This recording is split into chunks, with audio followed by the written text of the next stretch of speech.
thirsty. He grinned as he stumbled through the bar. Well, he said, give me some more love, give me some love, give it all. His breath clearly said it all.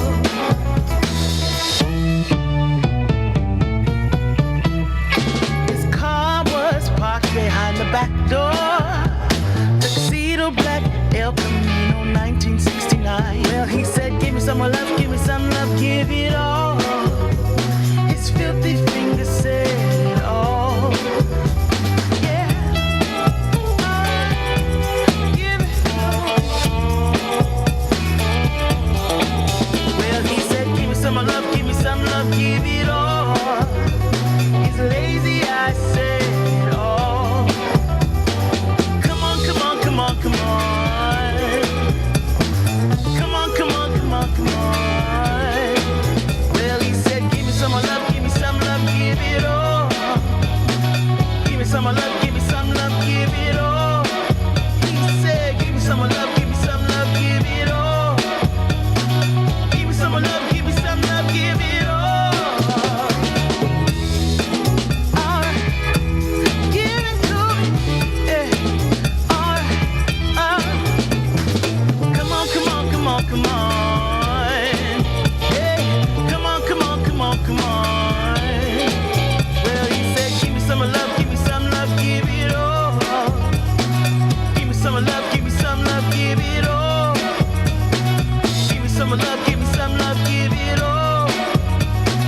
Give me some love, give me some love, give it all. Baby, give me some love now. Well, na na na na na na na na na na.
The Benjamin Dixon Show is only possible with listener support. Go to www.patreon.com/The BPD Show.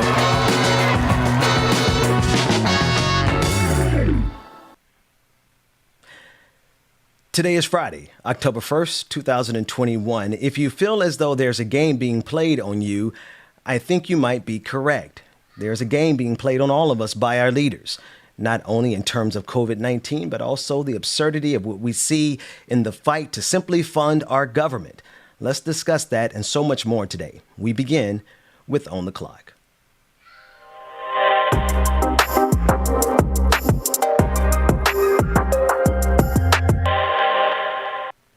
Joining us this morning is none other than Anthony Galloway, who is a regular on our show. He is a partner for the Dendros Group, and proud to say this morning, if I could be so bold as to introduce you for the first time as Reverend Anthony Galloway. Brother, how are you this morning? I'm very, very happy to be here.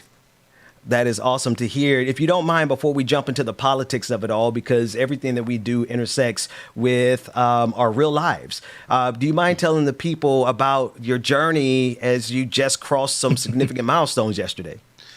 Sure. Well, it's the annual conference of the 4th Episcopal District of the AME Church in the Chicago annual conference. And I was voted by the Board of Examiners, the ministerial board of training, recommended me and a group of classmates for ordination. So I am now an itinerant deacon in the African Methodist Episcopal Church. So it's a huge milestone and many years coming.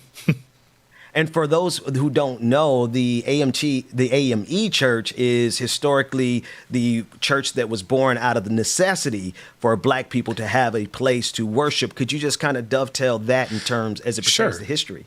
Yeah, absolutely. It's the first organized church structure. I mean, of course, there were spiritual gatherings before, but it was founded when its founders, Richard Allen and Absalom Jones, were removed from a Methodist service because they were segregating service, and so they left and started with some fight the Free African Society, which eventually would become the African Methodist Episcopal Church under Richard Allen's leadership. So, and they've been involved in many different places. We've talked at length about Dylan Roof in Mother Emanuel. Well, Mother Emanuel was not only an AME church, it was a rebuilt church from Denmark VC's AME Church. That's right. And so there's a long history of the AME Church. Even on Bloody Sunday in Selma, the gathering and meeting space to launch that march was Brown Chapel AME Church.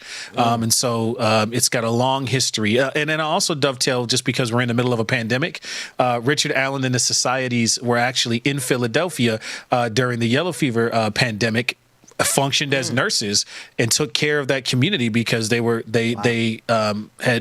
themselves, their community was less susceptible to it, and they were able to help the society. Afterwards, were never paid for their labor, went to abolitionist friends, and those friends never stood up and advocated for them to be paid for their time, instead suggesting that they go get extra jobs to make up the income that they lost taking care of their community.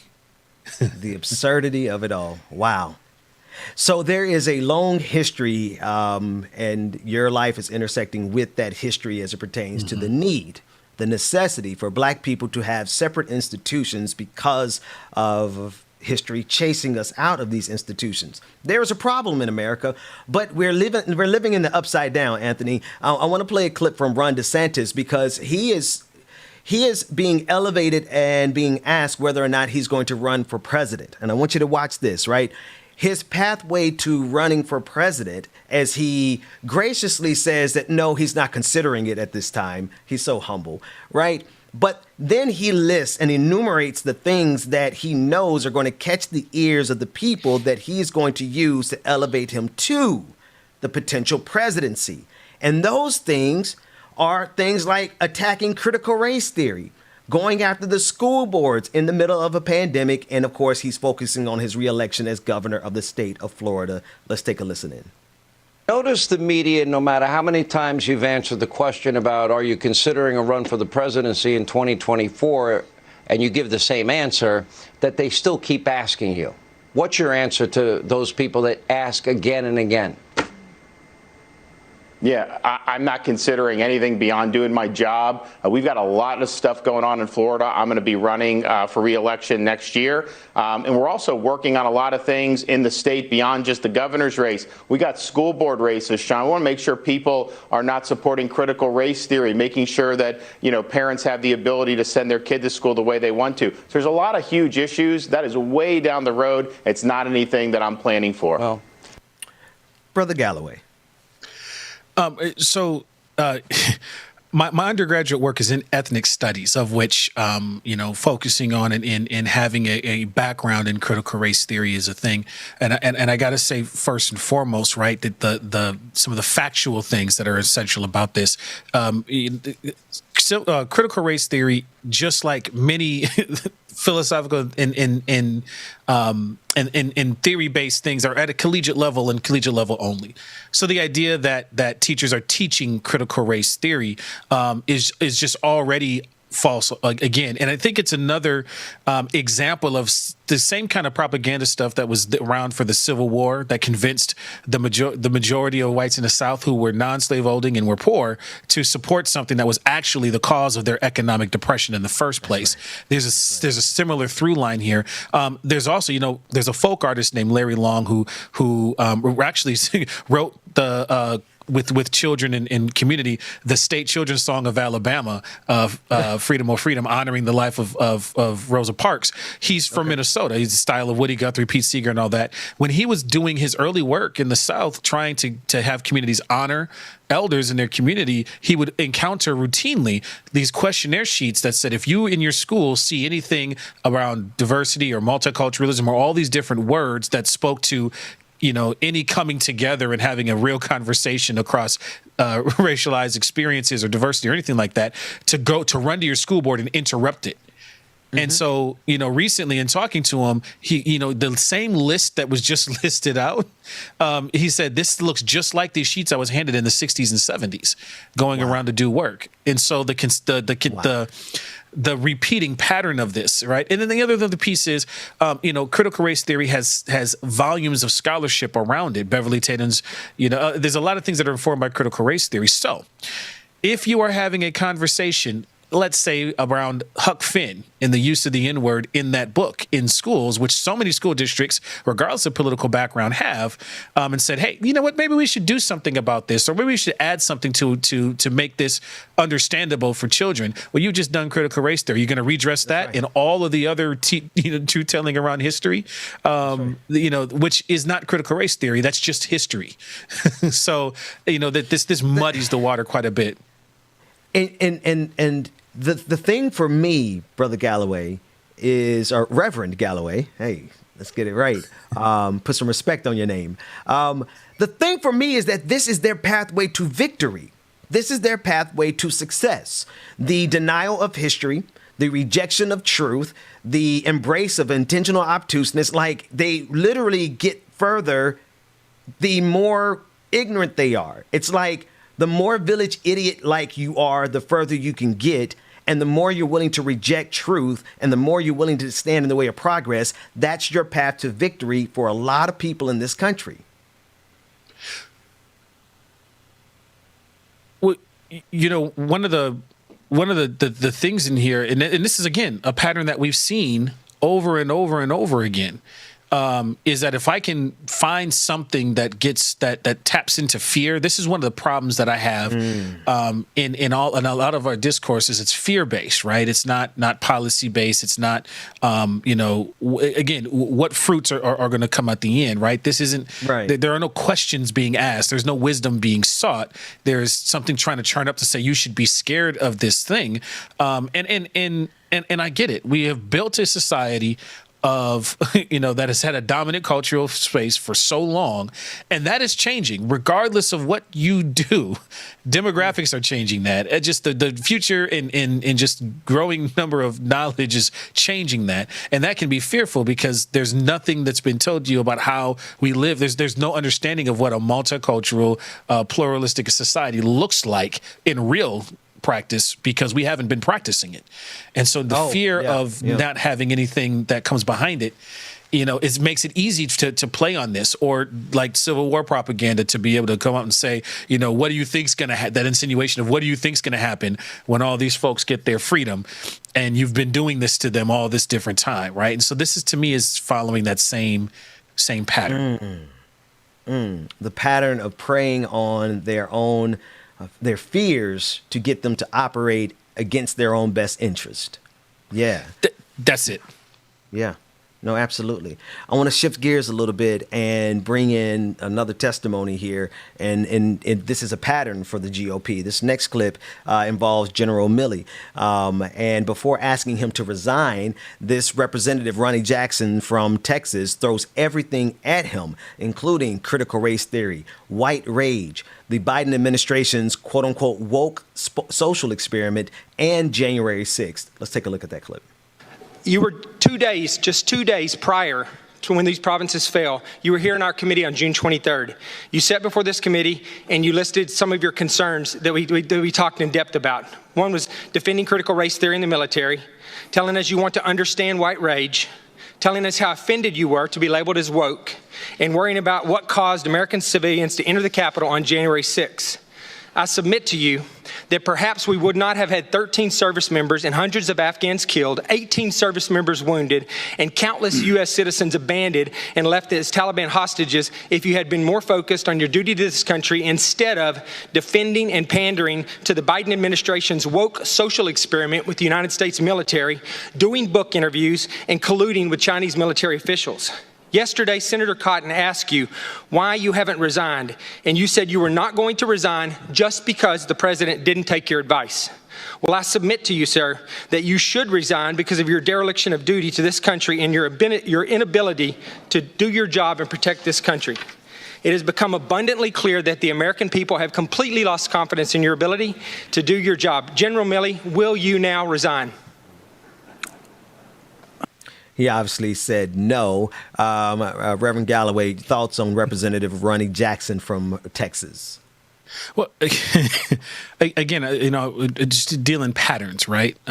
Because and let me be clear, there are absolute ways of saying very similar things in nice ways that I hear regardless of political party. So I want to be clear that running down that list, trying to insert something into something else, all right, is part of the concern, where we will insert a whole lot of different talking points into something that's supposed to be about something completely different.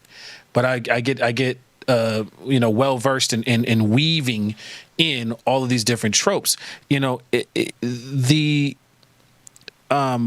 In particular, the rage piece, right? And this is important because I work in communities where that rage is trying to be stoked, right? And again, because there's an absence of something else. There's an absence of another way to be. And so this becomes effective. This is some of the really important pieces that come to mind. And it's important for us to be able to just look at it and say, no. And keep focus on the facts. Again, the challenge in the bait, right? And that's done with this type of it's really straight out of debate class, right? I can lob a whole list of things at you, and then if you take any of the bait to follow down that rabbit hole, I got you. Yeah, because there's right. Too many color traps there to step on. Actually, Dwayne, I need to throw an audible because there's another example of this that is in a clip from Ted Cruz. Now, his subject matter was dealing with abortion in Texas, but he did the same thing. It's the absurdity, as if we're not sophisticated beyond middle school debate, as if we can't spot a red herring, and we become proficient at breaking these things down, Anthony. But it feels almost as if taking a moment to be gratified by the fact that we can dissect their fallacies in real time is itself almost a trap, because now we wasted time having to dissect their fallacies in real time. What are your thoughts on that?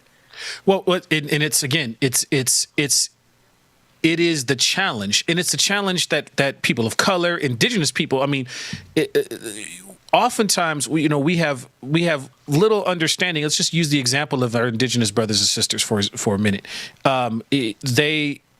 You have the boarding schools, right, under the guise of kill the Indian, save the man, that removed generations, right? The head of the National Boarding School Healing Coalition, Christine Mendizi, was giving a talk recently, and she talked about the fact that prior to boarding schools, people could trace lineage thousands of years. Then the boarding schools happened, and for 6 generations, and then adoptions, were implicated the same thing of removing people from their language, their families, and that history, right, leaves a stain and mark. And then at the same time, it's not to the mid 70s that Native peoples get the right to even practice their ceremonies in the Indian Religious Freedoms Act in the 70s. So you can't even practice your traditional tribal practices, until the 70s. And so all of that history is unknown to so many people. So whenever somebody from the indigenous communities has to speak to an issue, they also have to spend time trying to educate to everybody, because the context around what they're about to say requires so much information that very little people have. So they're stuck having to have that conversation. I think it's another example of what you just said, that to bring any intellect or to bring any nuance or contextual thinking or critical thinking to the table, in order to do that, the burden on me is so much greater than the bullet talking points that you've just lobbed into the room. Right. And no matter what, I have to spend my time. Otherwise, nobody's going to understand the thing I've got to say. So it is problematic for folks of color already, who are already at a disadvantage with this type of thinking. But I think they didn't calculate for the fact that we would just speed up our processing time, that we would just be able to debunk them in real time, and that if we needed to catalog all the information necessary on the internet in order to call them for what they are, liars, that we would accommodate. So it's kind of like the evolution of the argument. I think they've created some monsters in the form of people like you, Brother Galloway. And I want to get your opinion on this next clip. The first clip I want to play is from ACT TV. It is a clip of protest that took place outside of Senator Joe Manchin of West Virginia, and his yacht. Now, I did not even know this man had a yacht. The absurdity of it all. A man who's riding around and owns a yacht, keeping America from getting everything that we need, from voting rights to an infrastructure bill. These are the voices of the protesters that stood outside of Joe Manchin's yacht, and this footage is from ACT TV. And I want to identify a couple of the protest groups that are a part of this. The Young West Virginia, Race Matters West Virginia, Center for Popular Democracy Action, CASA, and Greenpeace USA. Let's take a listen to the protesters. It shouldn't be this hard to get our elected officials to work for us. Well, especially because West Virginia has been really hurt by COVID. It's going to be really hurt by the climate crisis. People were barely keeping their heads above water before, and if we don't get this aid, our state is going to be in much worse shape than before. We want a home that is safe and equitable and where we have health care and our businesses are supported. All of this is within reach. We just need our elected officials to listen to us. I never realized how fragile democracy and freedoms are. I have other things I should be doing in West Virginia, but I'm here today because I want to testify to the fact that there was someone standing up for people in West Virginia, because from what we hear, Joe Manchin's not listening to us. He could have a legacy of a man who fought for the average person, but instead he's fighting for big pharma and big money. That's not who West Virginians are. He should fight for Medicare and extended health benefits, because in West Virginia we have one of the largest elderly populations. Brother Galloway, Anthony, the imagery of those tugboats protesting against the Goliath of his yacht, and for him to be standing in the way. We have other clips, but I just wanted to get your thoughts right there. So I'm having a little audio issue on my side. I'm not able to hear the B-roll. So you're going to have to help me with some of the things that they said. I want to point out, though, that some folks may be looking at these images out of West Virginia and seeing the multiracial group that's there. My family's from West Virginia. So, there's this really interesting intersection in Appalachia between black communities and Appalachian poor white communities that I think is wonderful space for some of the intersection and challenges between folks. But I just want to point out, look at the multiracial group of folks who are trying to call out the trying to call out what they see is something that doesn't compute. Now, I also understand that Joe Manchin's in a very precarious space because part of his success in even being in office in from West Virginia is being able to walk this line, and so he may feel that this is part of that line that he has to walk in order to be reelected. And of course, this is part of the challenge, right? Is you have a yacht, and yet a bunch of folks are seeing the kind of infrastructure that we saw in the FDR time frame in the Eisenhower time frame of the Public Works Administration, right? That's right. Trying to put folks to work and get out of this major thing that has happened to our country. And so it makes sense that you would see some folks stepping out and saying, hey, you're standing in between me getting some of the relief that I need. And let me also point out that, again, in here is a trope that I think we need to uncover before it becomes a dog, too much more of a dog whistle. And that is this idea of entitlement. All right, this idea of yes. This folks becoming dependent on a handout or anything like that. That just isn't true in any of the data, right? Even for the folks who work, the idea that people are just sitting this idea of the person just sitting there subsisting off of government handout is just not true. Folks work, and folks work hard. And folks work hard and aren't paid their worth. And so, and that's just borne out across the data. And so that also I see kind of happening in the background here. It's funny because even though you couldn't hear the audio, you actually just completely nailed the essence of what they were saying in the protests. And then actually you extended it even further because the next clip is of Joe Manchin as he basically says that he's not going to accept an economy or a society that has an entitlement mentality. Literally, word for word, what you were just saying. Let's take a look at that clip. Means testing means that are we targeting the people that need it or getting it, or the people getting it that maybe could do without? I mean, they're in pretty good shape. Work requirements, those are all very, very important. So you have the beginning of life, our children. Pre-K, yes. Then you have the end where our senior citizens want to live in a dignity and respect of their own home. We can do that with some assistance. And again, some can pay a little bit, and some can't pay any. That's means testing. I cannot accept our economy or basically our society moving towards an entitlement mentality. I'm more of a rewarding, because I can help those who really need help if those who can help themselves do so. I've never been a liberal in any way, shape, or the form. There's no one who's ever thought I was. I have voted pretty consistently all my whole life. I don't fault any of them who believe that they're much more progressive and much more liberal. God bless them. And all they need to do is we have to elect more, I guess, for them to get theirs, elect more liberals. My top line has been 1.5 because I believe in my heart that what we can do and what the needs we have right now and what we can afford to do without basically changing our whole society to an entitlement mentality. What an absurd moment that the progress of not only this country, but dare I say humanity is at the mercy of such a mediocre white man, Brother Galloway. you always gonna toss me. You always toss me a whole bag. All right. So, and thanks. I could hear the audio that time. Just on some technical pieces, means testing is something that is a part of every single thing that comes through. Nobody. This is again, calling to something that isn't real.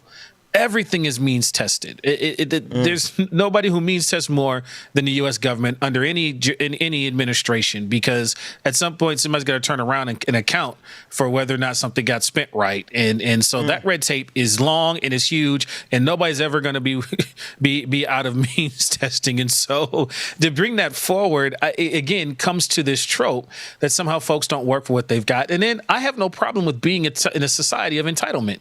We do the work. We write the bills, we pay the money, and we expect that to come back to us in ways that are going to help us. And so I think there's a really philosophical shift here, right? Now, I have a particular bent on it because I come from a faith tradition where somebody very important kicked out money changers in a temple where he used to learn as a child, and then invited who? Children and the old and the folks who are in need, and then didn't have a question about whether or not that need is yours, because that's between you and your God. Right. And so that piece, I think, is challenging. And then this idea that I've never been a liberal, I think needs to zoom out a little bit, because we're talking about it in the myopic context of the United States. We are a liberal society. And so, the call out there is not to the technical term of the liberal. The call out is to a very specific group of folks, which I think is another dog whistle. It's another dog whistle for folks who are trying to move some different accountability and standing in the way of it. Let's just be clear. If I have two opposing sides and I can be somebody who neither side can count fully on their own, that comes with power. And that's how part of our two-party system,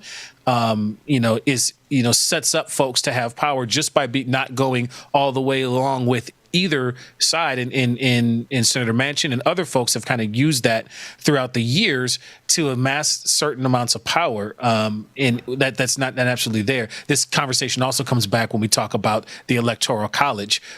It was Governor Wallace out of Alabama who, again, inserted something that wasn't there, and everybody was pretty much on the same page to abolish that until it was made into a political trope, and then we voted against the actually prevailing wisdom of everybody there until somebody throws us in there and changes everybody's mind off of something that's not based in reality. Funny how it's like they make up the rules in the middle of the game to make sure that they always win. That's kind of what I'm feeling like. It's almost like child's play. Like they just create something out of nothing just so that they can have the opportunity to maintain their power. Brother Galloway, you have a few minutes to hang out with us in the next segment. Yes. We have coming up Dr. El Sayed. We're going to be speaking with him about vaccine misinformation. And coming up at 9 o'clock at the Like It or Not hour, we'll be speaking with the candidate for the mayorship of Buffalo, New York, India, Walton. And we'll be discussing the unfortunate events around a sore loser in the city. All of that's coming up more. But before we get out of here, Brother Galloway, and we move to DJ Exclusive, I just got to kind of pause for a second and reflect on the part of what you identified, right? How this is systematic. It is almost predictable because of how the patterns have replicated itself through history. And then now we're adapting. We're having to adapt because our very survival, and I mean very specifically, like even our communication right now, what you and I are doing, it is a part of that adaptation because it is necessary for our survival. They've gotten away with it for so long, but don't you think that they should look over their shoulder because there's like an entire new wave of opposition that is coming in reaction to all of their absurdities? Well, it reminds me of the quote, which has been around in African philosophical circles, but we often attribute it to Socrates, right? The opposite of peace is not war. Opposite of war is not peace, it's creation. And so what you're speaking to is a generation that's creating something new, right? There's this growing disillusionment with the system as we've always had it. And so now I want to move to creating something that's different, something that doesn't even play within the context of our own rules. And so I wouldn't be surprised if folks figured out, as we have, as Black community has, as communities of color have for a long time, in creating their own systems to do something internally and take care of the needs without the need for something else. And I think that is something that's got to be thought about is what happens when folks like the AME Church, okay, I'm not finding respect for my own humanity in that space. We're going to start our own institution, and we're going to do that. And from that institution, we get HBCUs, we get whole societies around education, we get circuit preachers, we get all of these different things from creating our own. And I think we need to take something out of that rule book. And we get the likes of none other than Reverend Anthony Galloway, part of that evolution, if you would. That's all the time we have this morning for On the Clock. Stick around for more on The Benjamin Dixon Show.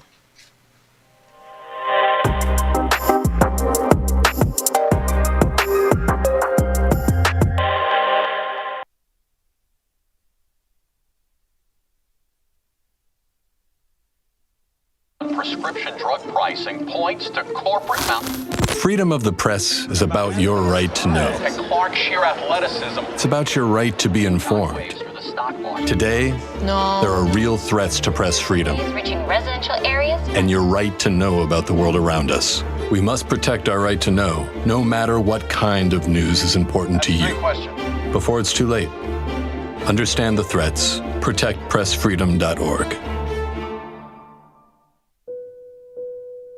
Part of it, too, I know initially I felt guilty. I felt real guilty. Just like, what could I have done better? How could I have known? What could I have done here, there, or the other? I think part of me just healing was just realizing, like, yo, really, if I knew better, I would have done better. We were 28, and we had just, we were going out to celebrate a friend's birthday. Went out, kind of a regular night outside of just some weird vibes. He had got pulled over for a D-dub on the way home. Booked, let go under his own recognizance. And then shortly thereafter, jumped off the Stone Arch Bridge.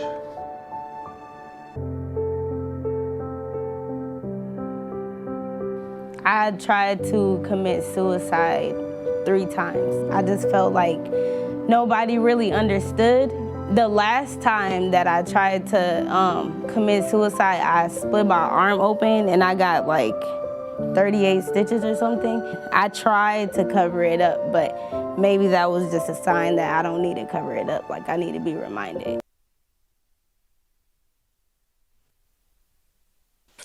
Good morning, everybody. Y'all know who it is. It's your boy, DJ Exclusive. James Bubba Williams is in the building, getting everything situated and set up. Y'all, hope y'all having a good morning thus far. I know I am. Y'all make sure y'all stay tuned. We got more coming up next on the Benjamin Dixon Show. It might help if y'all have my music. Boom, there it is. Boys move too quick, can't stop for the talking. I hear him chat with the boys, man so tough, but minds keep walking. Just too sharp with the prize, white girls let it tell me I'm awesome, yeah. Good morning, y'all. Good morning. I hope y'all doing well, man. Good morning, everybody. Make sure y'all stay tuned. We got one coming up next. Good morning. Wake up, get out the sheets. We came for one, man, forget my peace. You take the west side, take on the east. I'ma put them in the cage, never let out the. I hear him chat in the noise, move too quick, can't stop for the talking. I hear him chat with the boys, man so tough, but man keep talking, yeah. Just too sharp with the prize, white girls let tell me I'm awesome, yeah. Act like fire on the pan, if you wanna touch me, I'm please use caution. Beg, please get on your knees. Came from the jungle, up in the trees. I got a few tricks up in the sleeve. One wrong move, I'ma let out the. Big shoes, check out the crease. Blow like I'm Bigfoot, step on the beat. Good morning, everybody. Good morning. Hope y'all are doing well today, man. Good morning, everybody. Sunny Right Tiger, good morning. Happy birthday, Tiger! Woo! Happy birthday, brother Tiger. Hope you're having a good morning. That's why, man, we gonna make sure we do you right, okay? Sunny Right, good morning, y'all. Ooh, Dr. Jackie, good morning. Stop that. Stop that. Stop that. Stop that. Hey, Dwayne, it's rolling. Just too sharp with the prize. Tell me I'm awesome, yeah. Act like fire on the pan. If you want to touch me, I'm Good morning, everybody. Good morning. Make sure you come on in, get your coffee, your tea, your drink, your beverage, whatever it is that you need to get your morning started. And it'll be great, man. Yeah, they're trying to figure out what this echo is in the background. They don't know. As my other computer volume is up because I haven't had a chance to turn it down yet. That's why y'all hear echo. I love it when they listen in the background trying to figure stuff out. They be looking crazy and everything. I love it. I know, but I ain't got time to turn it down yet. Tell them I need my money right now. Probably the juice, they stole out my crown. Tiger, thank you for your super chat. Tiger said, hold on, let me read what Tiger said for y'all. I'm gonna recoup it. Tiger said, happy birthday to me. How much I got to drop for y'all to drop my cash up and PayPal? Your boy out here struggling. Don't let nobody get close to me. Really, Tiger, really. Happy birthday, Tiger, again. Cat Gibbons, thank you for your super chat. Cat Gibbons says, good morning. Thanks for the vibes, man. You're quite welcome, Cat. Thank you for your super chat, man. I greatly appreciate y'all. Make sure that y'all stay tuned. We got more coming up next on the Benjamin Dixon Show. Stay tuned. No need for comparisons. What's from me won't be from me. Yeah, I'ma go through just to grow through. But pay me what you owe me for. Make what you've been saying by need my money right now. Brought me the juice, they stole out my crown. Yeah. Sorry to tell you, I know my value. You still here now, Dwayne? Don't waste my loyalty, my loyalty. I let you in back then because I couldn't see. Okay. But now Yeah, it's clear I you was ain't cutting down never the wrong been true to volume. me. My intuition ain't never lied, I had to leave. Handle your business, do what you think you need to do to get your revenge. But you won't break me, God, that's my witness. Past the point of no return, I'm on a mission. Tryna block my blessings, but no need for comparisons. What's from me won't be from me. Yeah, I'ma go through. All right, y'all stay tuned. But pay me what you owe me for, I make what you been saying about me, Joe. Benjamin Dixon, y'all. Tell him I need my money right now.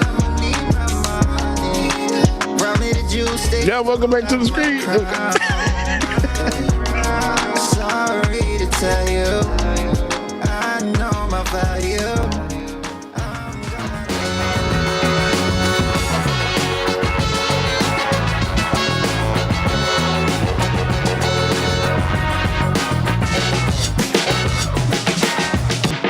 The Benjamin Dixon Show is only possible with listener support.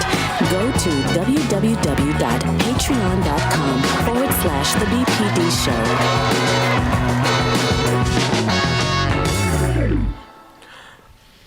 Welcome back, everybody. It is Friday, October 1st, 2021. On the screen with me now is none other than my brothers from other mothers, Reverend, the Right Reverend Anthony Galloway. How you doing, man?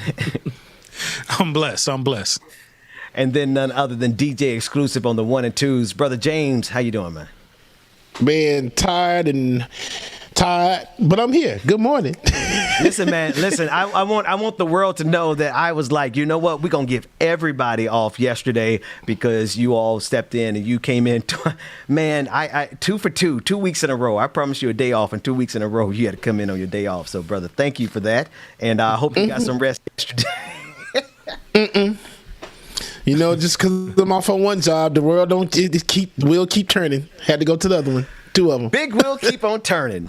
Listen, I want to give a quick update on the last story we were covering about Joe Manchin. President Biden on Thursday signed a stopgap bill that will keep the government funded through early December, narrowly at averting a government shutdown. Now, this is coming from thehill.com. With just hours remaining yesterday to avoid a government shutdown, the House and Senate each passed a continuing resolution earlier Thursday. The bill funds government operations through December 3rd. And includes $28.6 billion in additional disaster relief and $6.3 billion for Afghan refugee resettlement, as requested by the White House. Brother Galloway, we're going to be joined momentarily by Dr. Syed, and we're going to be talking about an entirely different subject. But before we broach the subject of vaccine misinformation, how many times have we seen the pattern of this same game back and forth over whether or not they're going to fund their own government?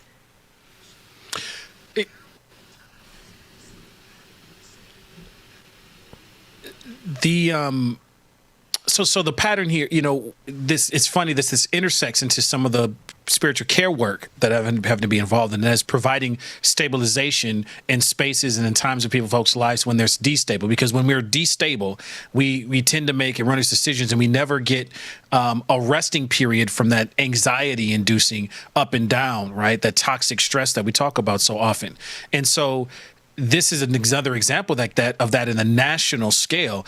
You know, it used to be that this was not something that we would do regularly. You know, that the funding the government was never something that we had to think about. And in a stabilizing force, everybody's not going to get what they want, and it's going to take longer to do certain things. But you don't have the up and down destabilization because we have this destabilization that allows for self-engineered anxiety that induces a toxic stress pattern. I think we're seeing that on a national scale, and that's something that to be concerned about, which makes institutions that do stabilize so much more important now. And so, that's what I'm seeing as a pattern happening here, which is of course problematic. And again, I want to point out the same thing doesn't happen this way in parliamentary systems.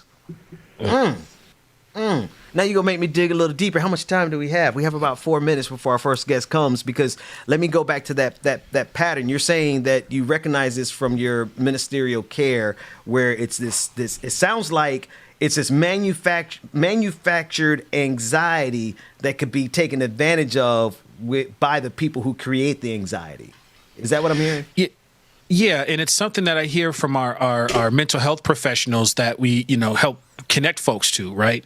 Is that if I can stabilize the things around, right? And my part can be, stabilizing housing or helping you to get food, so it's not one of the considerations that you have to make. If you have food insecurity and all these things that can stabilize the forces around, that person can then take the breath and the time to heal, to work with their mental health professionals, to get on their stable feet. And so if we don't have those stabilizing forces, then the decisions that we make become erroneous decisions that aren't long-term stable decisions. Oh, now I get it. They keep, for whatever reason, James, it sounds like we're being kept in a constant state of panic so that we don't even realize they got us acting crazy out here, responding in ways that are detrimental to our own selves. And I'm going to bring it a little closer to home because it reminds me of how they keep us so desperate to pay our bills. They keep us so desperate to keep our lights on. They keep us so desperate to get for food, and they've legit monetized all the things we need to survive. And then, of course, when you got people that desperate, of course you could call them in the middle of a pandemic. Of course you could make them sit in the cubicles when people are coughing COVID-19 all over the place, because they have us in that constant state of anxiety. What you think? Go ahead. No, I was going to say they're playing the Squid Game with us. That's what it is. Go ahead, Anthony. Well, I just want to liken it real quick to, let's look at ourselves, right? It's the same patterns that abusers use. Whether it's spousal abuse, whether it's child abuse, if I keep you unstable, it's the same way that we gaslight black women. I keep you unstable. I keep you thinking that you're crazy. I keep you doing all these things around. I mean, it's the pattern, unfortunately, is permeating a large part of our society. Got another update here with regard to this constant state of anxiety that the government keeps us in, because we're all so afraid of government shutdown. I think they learned back in the Clinton era how effective the government shutdown was for the news cycle, to keep us all fighting each other and being concerned in the news cycle. But here's another update from our producer and from The Guardian. Nancy Pelosi delayed Thursday night vote on bipartisan infrastructure bill after progressives revolted, refusing to vote for it without the larger reconciliation bill. It sounds like business was as usual, but there's people in there who are trying to make enough noise, Anthony, to actually get something done. Yeah, I mean, maybe, I don't know. What do you read in it?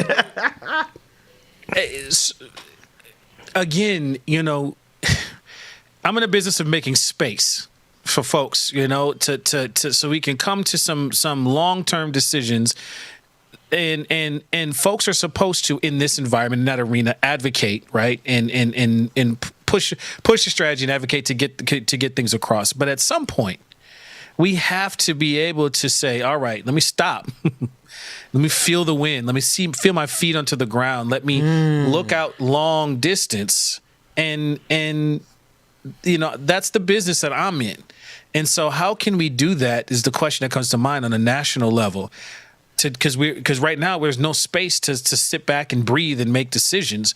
And I think this is another example of that, where something that should have been routine in parliamentary procedure, that I'm going to push for this larger thing because that's what I'm called here to do. This is the argument. But because we're so focused in it, we apply it to something bigger than it is. That's my read on this, is that, this is the kind of jockeying that happens when and now we've got an arena, and now we get to see it happening, where before we sent the representatives and then we looked for the outcomes at the end and we didn't see all the minutia in between. So it's a different world. It's a different world than where I come from. Let's take a quick break. When we come back, we're going to be speaking with Dr. Abdul El-Sayed. He's a physician and epidemiologist, and we're going to be talking about the COVID misinformation, more specifically the vaccine misinformation that is a pandemic in and of itself. We'll be right back with more right after this break.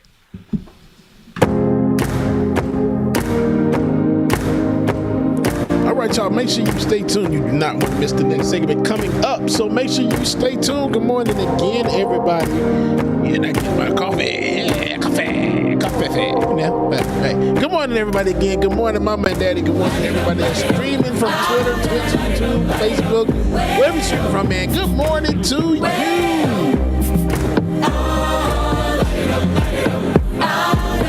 Laura Estrada, good morning. Hollywood, good morning. Sunny. Michael, really? Good morning, Mama. XX Bob. I get that messed up every time. Courtney, good morning. One Source Productions. Brenda Johnson. Courtney. Brother Latif, good morning. KMZ, what's going on, brother? Shout out Chuck Gizo. What's going on, Chuck? Good morning, everybody. Look, I'm in line with the stars. I'm in sync with the earth. 10 toes deep. GP, good morning to you. I never switch sides. Like even when Esther, I die, good morning. On and on it goes. Good morning, Roller Dragon. Good morning. I've been on the vibe, kind of hard to describe. I'm in between. I'm good and it's fine, but I'm tired good morning. of the grind. A lady just wanted to say good morning to you. Realize I'm in the middle of the time of my life. I never so packed for the stack. Hey, good morning, Sister Carly Williams. Good morning.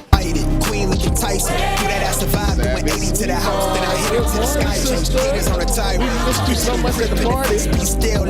Oh, but don't worry. Next week it's going down. Patreon.com/LikeItOrNot or Patreon.com/The BTV Show. Next week, Patreon party next Friday. Don't miss. It's going to be an 80s, 90s party. So come dressed in your 80s, 90s attire. Patreon party next week, man. Join Patreon.com. Go ahead, join ASAP. Get in there, all right? Make sure you stay tuned. Brenda Johnson, good morning. Boondocks,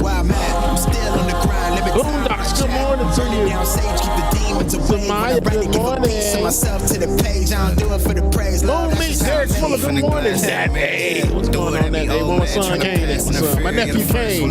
Amber, good morning, Amber. Eyes blurry, but I couldn't see that, and he cleared down. Start to feel like I'm on one. Settle in, I'll be here for the long run. I'm a slave for the cash, got snakes in the grass, no brakes on the ad, but it's all fun. We done seen it all, heard it all. Melody Dennis, good morning to you. Lily, good morning. Juanita, good morning. 12 missed calls and I still made a curtain call. He done light it up, lighten up. Heard him talking, they ain't right enough, tighten up. Everything that I came for, I left with. I don't bang sets, I just bang on the set list. Going past supper when I came for the breakfast. Put me in your prayers, I might put you on the guest list. Young, to me reckless. Gold in my soul, got the same on my necklace.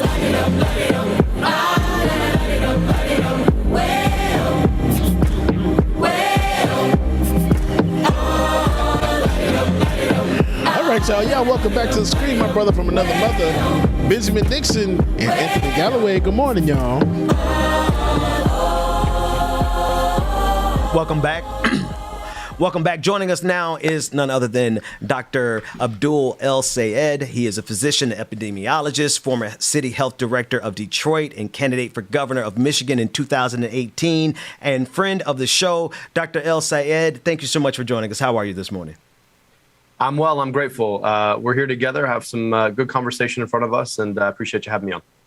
The pleasure is ours. I want to especially dig right into what it is that you do so well. You're able to help cut through the noise. And particularly in the Black community, we find it's the same phenomenon in every community. There are always going to be reactionaries who happily take information and twist it for their own purposes. We're talking specifically in this case about the pandemic and the vaccine.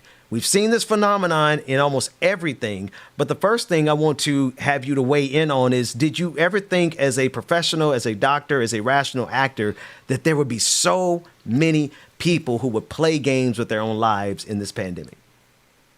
You know, I think a lot of us thought that in the moment that we actually had vaccines, something you could do to protect yourself and your folks, that people would do it, right? In the early days of the pandemic, we had lockdowns, there was social distancing, we even had masks, which were what we used to protect each other from one another.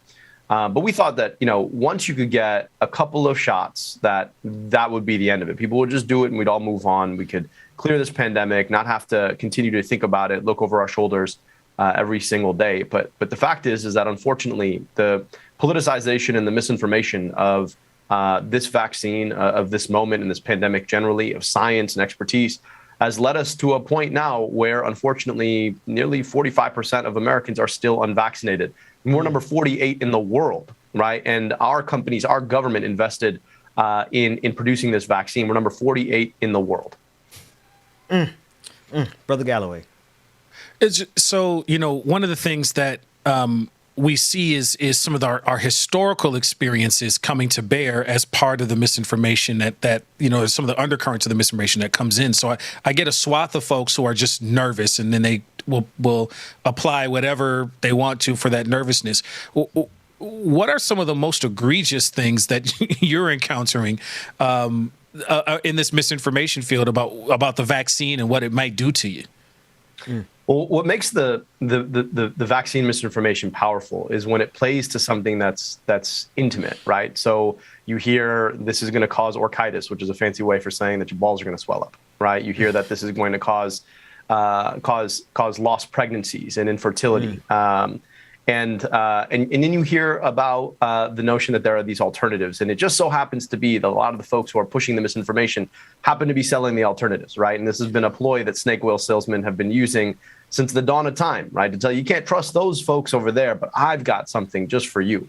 And they'll trot out a story or another and say, look, this is what this did for this person. This is what this did for this person. And of course, there's no science or no evidence behind what they're selling. The other thing is, I do want to speak to the fact that there is a real reason why I think folks in the Black community in particular have a lot to be skeptical about when it comes to the establishment, whether it's the political establishment or it's the scientific establishment.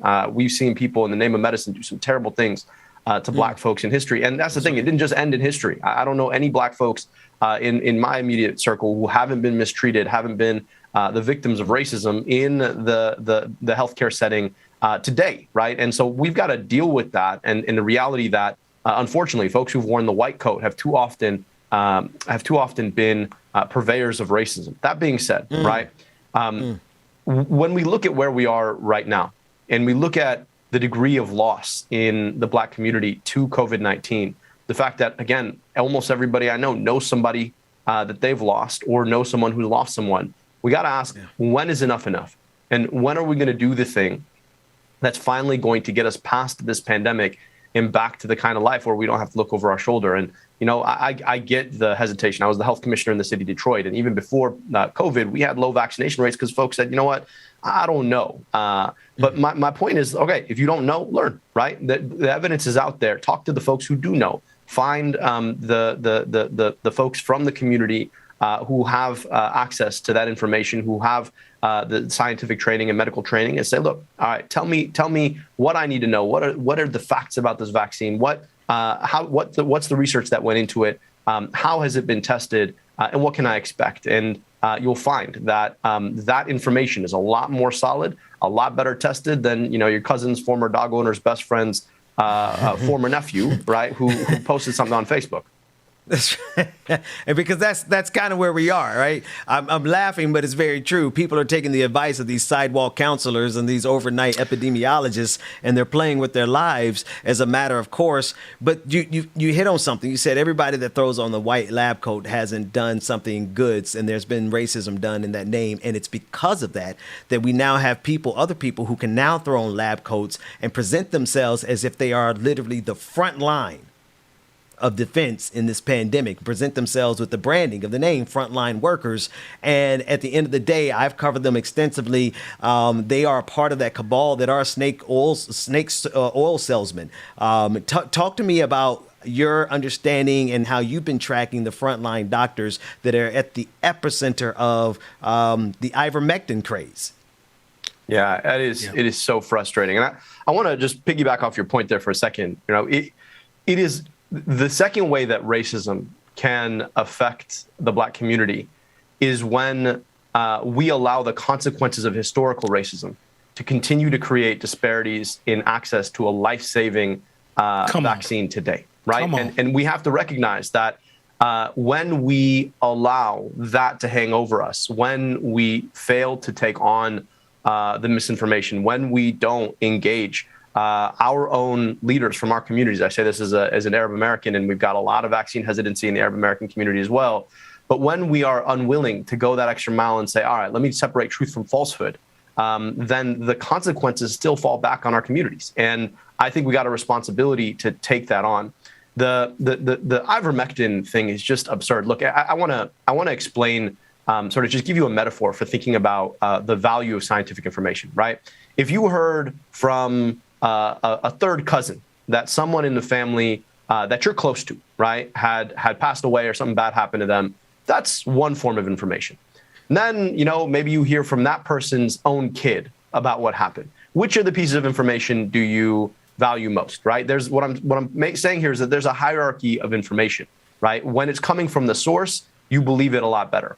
Ivermectin is a medication that's been used to treat parasitic infection, which is different than viral infection, for a long time, right? And that's not to say that it is unsafe on its own, but nobody has produced high quality, rigorous evidence to show that, in fact, it is effective at treating COVID-19. And that's the burden of proof, right? That's the difference between saying, well, I heard from all the way over there that something happened to somebody here versus saying I heard it from the source that something happened. And so the hard part is that folks are using this really poor quality information, what we call observational evidence, rather than clinical trials to show that ivermectin is effective. And you know what? Ivermectin very much could be effective. But the problem is we don't know at what dose, you know, in what distribution, right? And in what moment in the disease process that it would be effective if there was even evidence to show that it is effective. And so the point here is that you've got this hearsay saying that ivermectin is the cure to COVID-19. We've heard this all before with hydroxychloroquine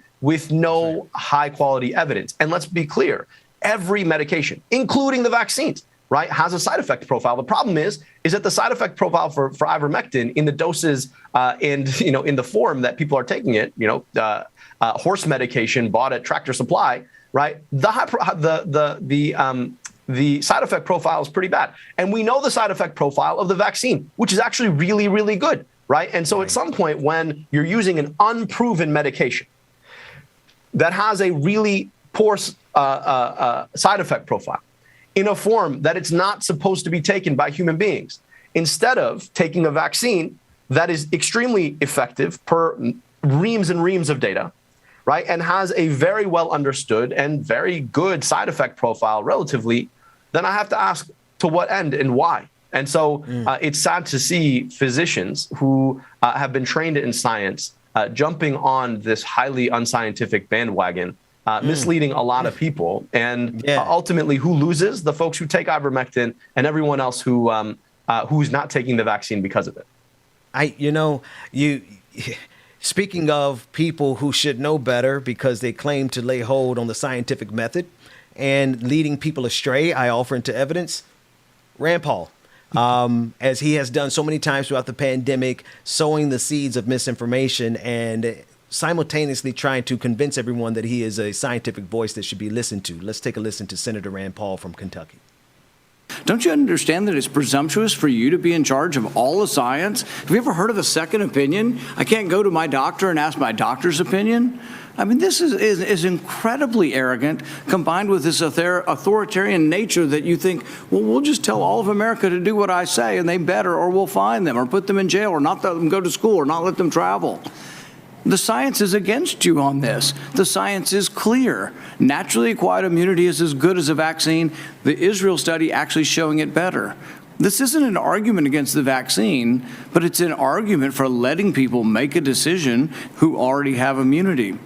You're not willing to consider natural immunity? Senator, our team has reviewed every study that's out there on COVID, whether it's from Israel, from the U.S., or wherever else. They have used the facts that have been provided through the rigorous research that's been done to reach a conclusion. 660,000 Americans and more have died because of COVID. We're trying to do everything we can to save as many as possible. We're using the facts, we're following the science, and following the law. The second voice was HHS Secretary Xavier Becerra. I just the absurdity of it. Dr. El-Sayed, what are your thoughts? I mean, he is trying to make an argument against the vaccine. That's exactly what he's trying to do. And the thing about acquired immunity is that you know how you acquire immunity without getting a vaccine? You get sick. So he's actually advocating for people to get sick from COVID-19 so that then they can't get COVID-19 again. Kind of defeats the purpose, especially given the fact that you have a safe and effective vaccine that gives you immunity without having to get sick in the first place. And here's the point, right? If you're healthy, yes, you may take your chances of getting sick with COVID-19, but you don't know that you're not going to pass it to somebody who's not, and that they're going to get really sick. And on top of that, you don't know that if you get infected with COVID-19, that you're not going to be one of like the 30% of people who end up having long COVID. And here's the crazy thing. There are people who have asymptomatic COVID infections that then become symptomatic over time. And they have these odd symptoms like, memory loss and brain fog. And so my point is if you have a safe and effective vaccine that is free at the point of care, that can prevent you from getting sick and vastly decrease the probability that you make other people sick without the potential long-term consequences that 30% of people who are getting infected face, why in hell are we advocating against it? And here's the thing, right? You got to always ask what's in it for them. Well, you know what's in it for Rand Paul? He's got a base of people who've been politicized and misinformed by the former president, and they see it every day on Facebook, and he's trying to play to them because he thinks it ups his political standing in Kentucky. And if we want to have a political discourse dominated by a bunch of misinformed, politicized people in Kentucky, then we can keep listening to Rand Paul. Brother Galloway. Dr. El-Sayed, you hit on something that's very important, right? This questioning of natural immunity versus doing something to not get sick in the first place. There's a whole lot of folks in the communities that I serve who will listen to what Rand Paul just said, and not for a political reason, but they're already nervous. And then I hear something like this, and I go, okay, cool, I can just take my chances. When we also know what the numbers are, and you could probably speak to it better than anybody. In our own community about how we survive and how we deal because of the complications that are here. I mean, the hospice care rotation in here was horrible. I have a cousin who's a traveling COVID nurse who had to wheel a wife in to say goodbye to her husband, both of them affected with COVID. And so there's a whole swath of folks who would listen to this and go, well, I'm already nervous. Oh, the natural immunity thing. Yeah, I'm going to do that because I'm nervous about everything in the world right now, and it causes a whole lot of folks to be able to use that as a quote. And so, what would you say to folks who are just nervous? I know there's the research. I know you can throw the data at them all the time, but it's not cutting through to the emotional line that's being tapped by misinformers like Rand Paul. What are some of the ways that you get to folks who are stuck in that space and going, I'm so nervous about everything. Let me just grab on the easiest thing, which tends to be misinformation because it doesn't need to worry about being real or being evidentiary at all. How are you finding ways to cut through that? No, I really, really appreciate your point. And, again, I'll speak to my community and the Arab American community. And there's a way in which, right, we want to fight for our inclusion, but at the same time, we allow ill-meaning old white guys from in positions of power to have undue influence on the way that we think about the world. And if you just sort of think about the overall impact of senators from Kentucky on the well-being of communities of color in this country, they don't have a very good track record. And so, in some respects, I hear that that folks sort of don't want to move beyond the status quo. They say, well, the step of putting a vaccination in my arm seems to be a lot more dangerous than just engaging with the status quo. And if there's this dude here who's saying that there's this natural immunity thing, then I should be okay. But here's the point, and here's the context that I want folks to remember. We are in the midst of a global pandemic that has taken nearly 5 million lives abroad and 700,000 lives at home. Almost all of us know somebody who's lost someone, if we don't know somebody who's been lost to us because of this pandemic. This isn't a status quo moment. This is a beat the pandemic moment. And the risks of getting COVID-19, right, to get to that acquired immunity are so much worse than the risks of taking the vaccine to prevent that virus from getting into your body, from potentially taking your life, or from leaving you with side effects over the next 3 months to who knows how long. And so you've got to remember that we're doing this in context. Like if you came up to me before the pandemic and said, hey, should I take this vaccine? I'd be like, no. Why would you do that? What's the point? Here, right, in the middle of the pandemic, the whole context has changed. So the point of taking the vaccine is to prevent yourself from the risk of getting the virus, which in the course of the pandemic is substantially more likely. I also just want to speak to like the nature of anxiety. I get it, man. People are sick and tired of this thing. All of us would rather be ostriches right now. We just bury our head in the sands and pretend like this thing is over. It's not. And unless we all do the proactive thing that we can do to protect ourselves and the people around us, it is not going to be over. And you got this news now of cases are going to be on the decline. And so we should be good to go. But a lot of that implies that more people are getting vaccinated, right? And that we don't have a new variant that crops up somewhere in someone's body who's not vaccinated. That then brings us all the way back to where we were. Don't forget, we had thought that we were through with this until Delta came along. So I don't want to take my chances with the next variant. So please just do the thing that we need to do to protect ourselves in this pandemic. We don't want to be the reason why someone we love gets sick, potentially dies, or the reason why we're left worrying about some long-term complications of a disease we could have prevented in the first place. That's right. That's right. Dr. Abdul El-Sayed and Brother Reverend Anthony Galloway, thank you so much both for joining us to have this very important conversation. Dr. Sayed, you have a book and a podcast that I want the people to know about. The podcast is America Dissected, and your book is Medicare for All, A Citizen's Guide with Dr. Micah Johnson. Thank you both so much for joining us this morning. Appreciate you guys. When we come back, like it or not, but until such time, DJ Exclusive, take it away.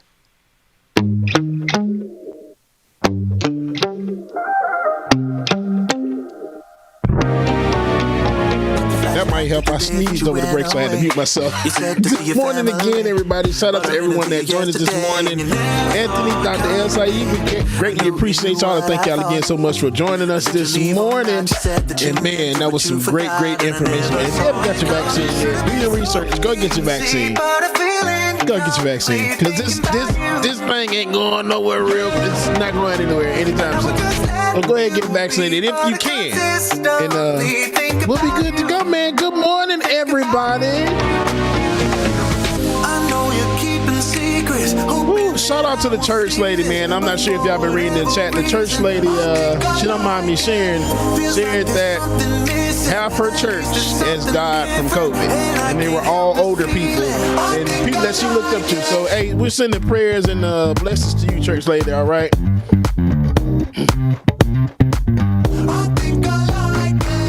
Blue Daddy, good morning, Sarah AP. Sarah AP, you thought I was off today? Bitch, don't give me no days off, girl.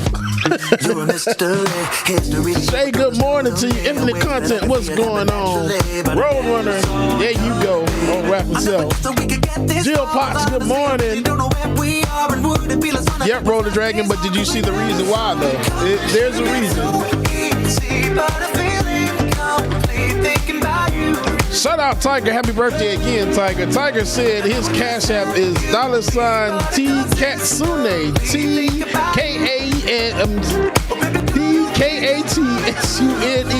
Happy birthday, Tiger again. Sylvia Jones, happy Friday to you too. Thank you.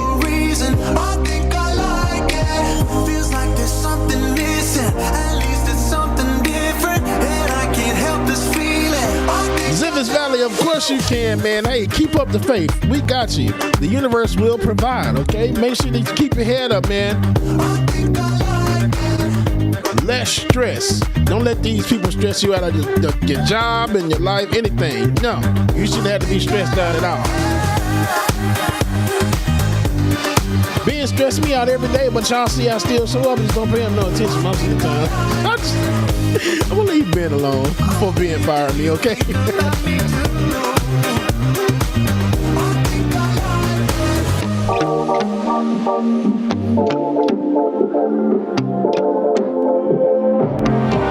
I miss that sex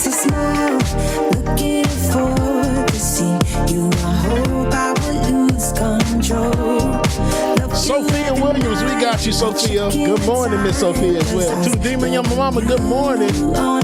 And Roller Dragon, let me tell y'all something. If we bless somebody, we ask for prayers for somebody, and it might not be legit or it might be fake, hey, it's all good. You know why? Because karma is a BI. Need I say more? So if she is a fake person, if it is not someone real, that's not us for us to decide. Because karma. There it is, right there.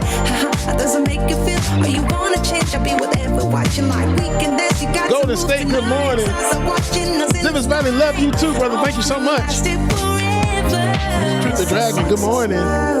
Looking forward to see you. I hope I won't lose control. Love you every night, but checking the time. Just us loving you all night long. Iris Jones, good morning, y'all.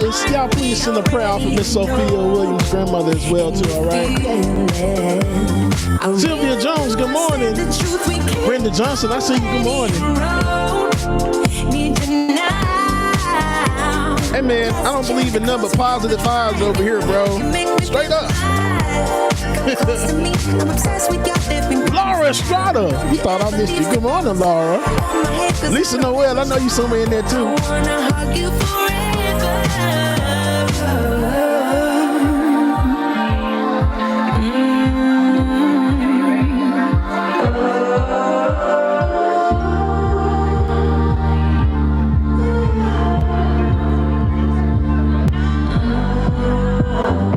Lily, thank you so much. I appreciate you. Oh, Savage Sweetheart, you know I have. They done let damn Ultron get the damn Infinity Stones. And he done broke the third, fourth, and fifth wall.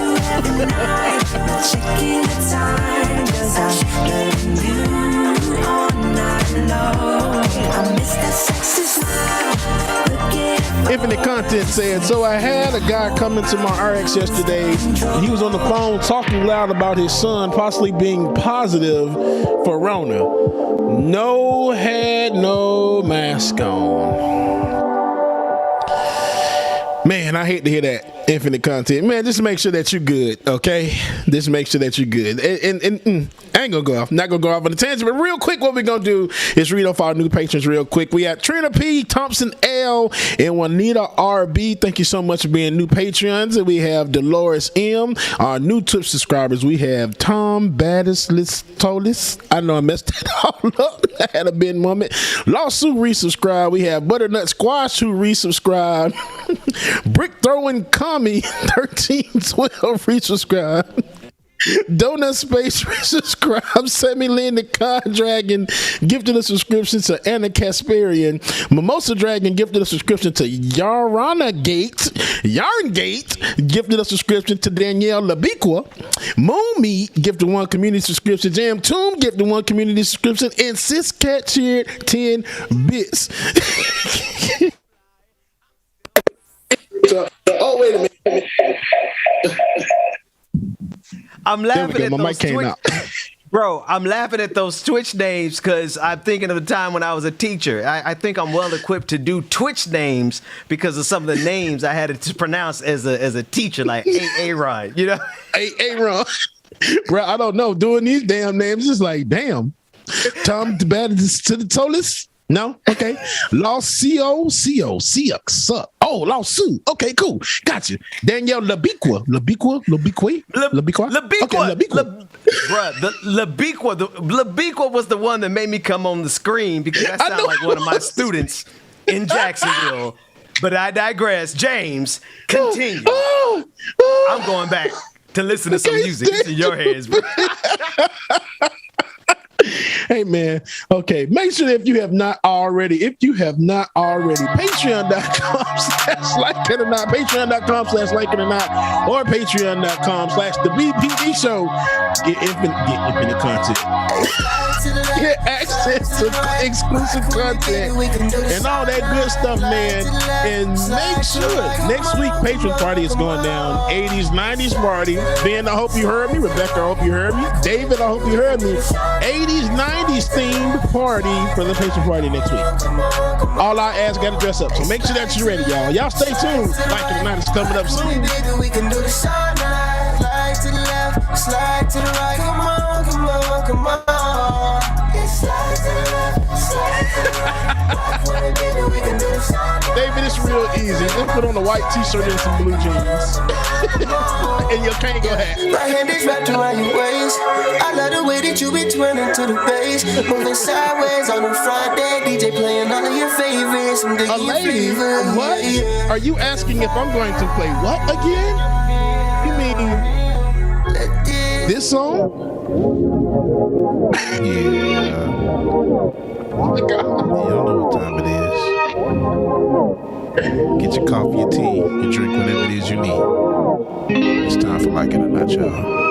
Like it or not, it's going down. Like it or not, it's starting now. Oh, like it or not, it's going down. Chuck Diesel calls this sleazy bubba. I can't stand Chuck Diesel, y'all. Stick around. Oh, Rebecca Azor is coming out. You know she got a story for Seven, sweetheart, you haven't heard the song. Benjamin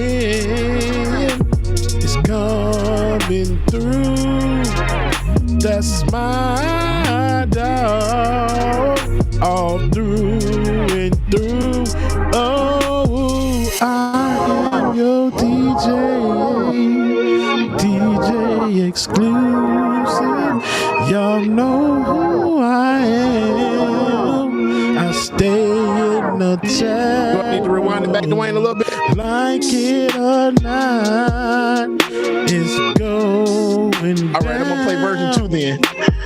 Like it or not, it's about to go down. Yeah. Just to make sure that y'all didn't miss it the first time, I could play it again. This probably gonna be the last day I play this now. I know it has recorded Dwayne to be. It's time for Like It or Not, y'all. Like it or not, it's going down. And a lot of people have been telling me that they wake up in the morning singing this song. Like, y'all really sing this? That make me feel good. I appreciate it. Like it or not, it's going down. Like it or not. Y'all just wait till Rebecca get on this thing. Oh my. Oh, Rebecca Azor is coming out. You know she got a story for us. Oh, Benjamin is coming through. That's my dog. Seven, I say that sound like a sick ass Luther Vandross. I am your DJ exclusive. Y'all know who I am. I stay in the chat room. Let's see what's going on, brother. Like it or not, it's going down. Like it or not, it's about to go down. Like It or Not with Benjamin Dixon starts now.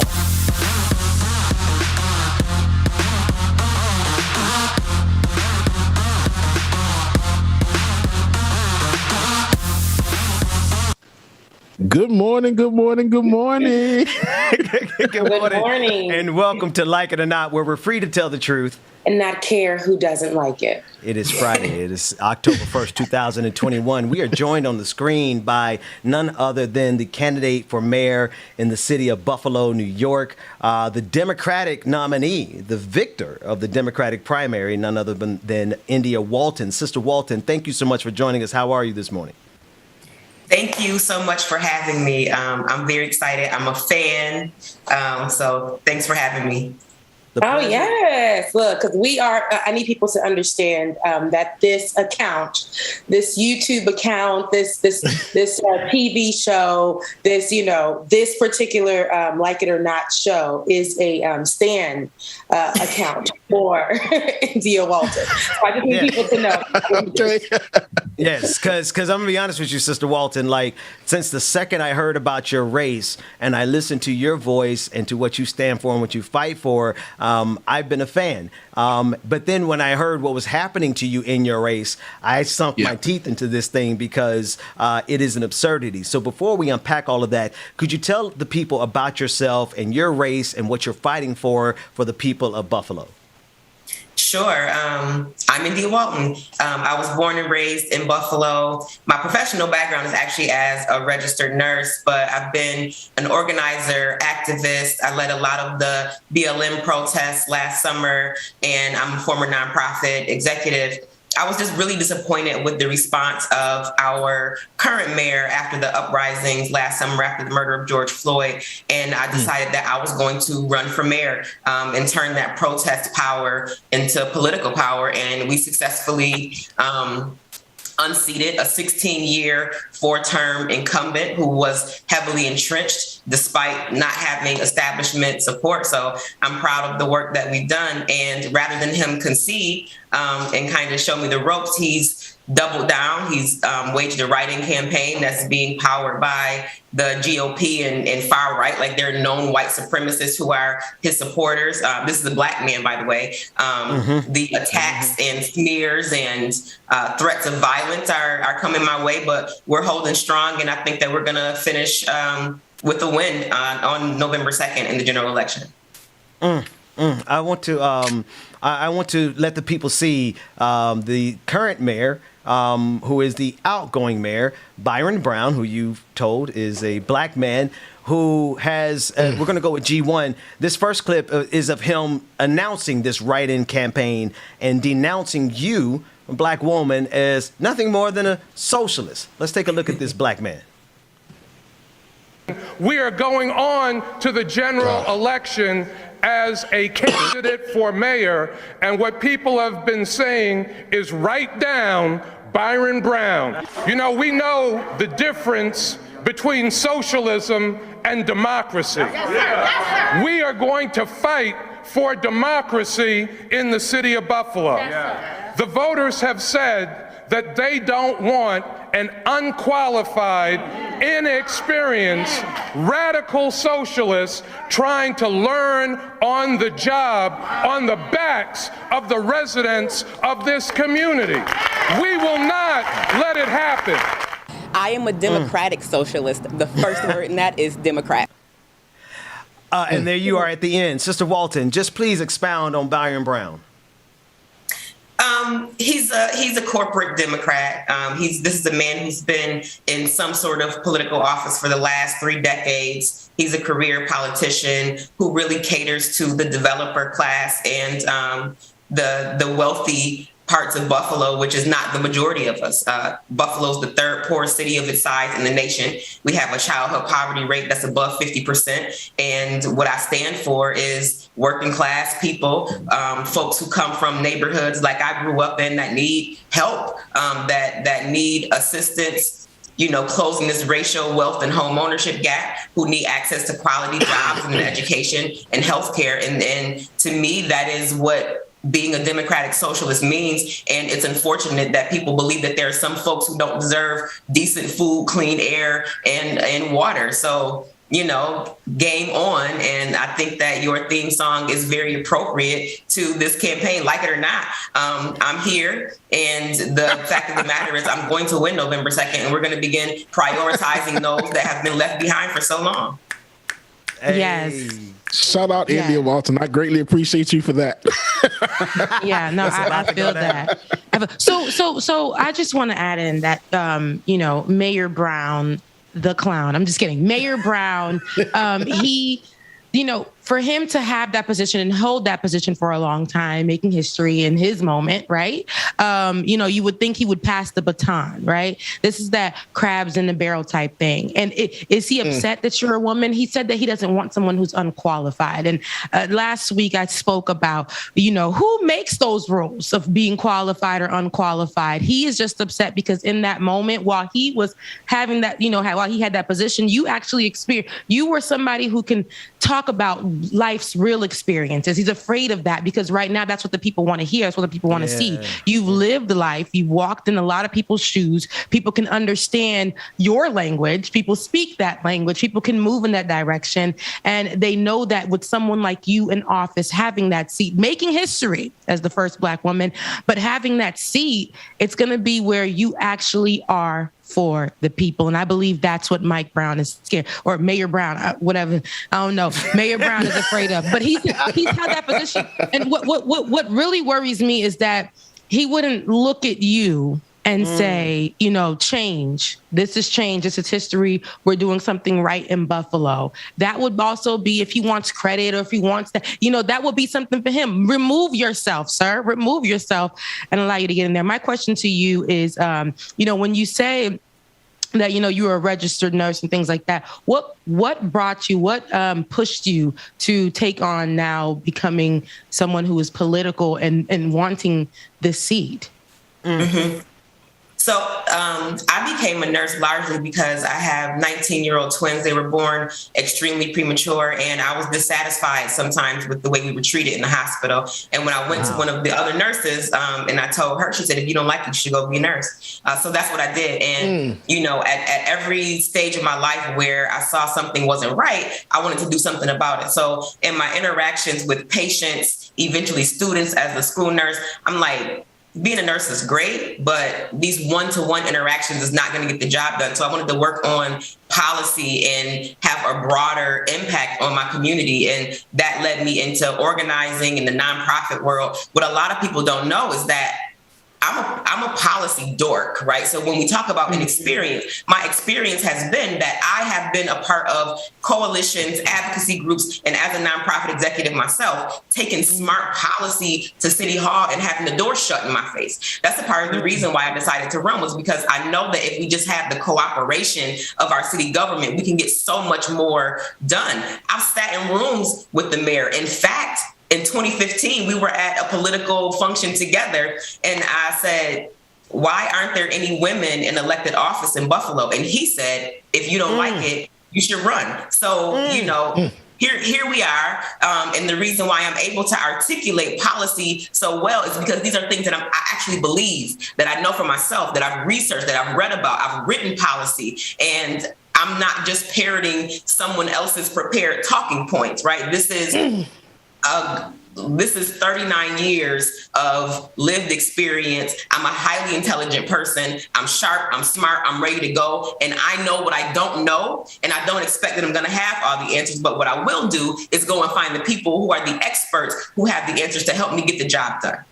Hello. And they got the nerve to say that she's not qualified. Okay. But she's not qualified in the sense where they just look at her and think that she's, just another person, who's just getting all this stuff from the internet, fighting for Black lives in the streets. That's not qualified to these people that have been holding these seats. These people that have been holding these seats and, never letting nobody in, not really any change happening. But not India. A few of the policies that I love that you're running off of are public safety, housing, immigration, pandemic recovery, the arts, climate, economic growth, education, public housing, food access, infrastructure.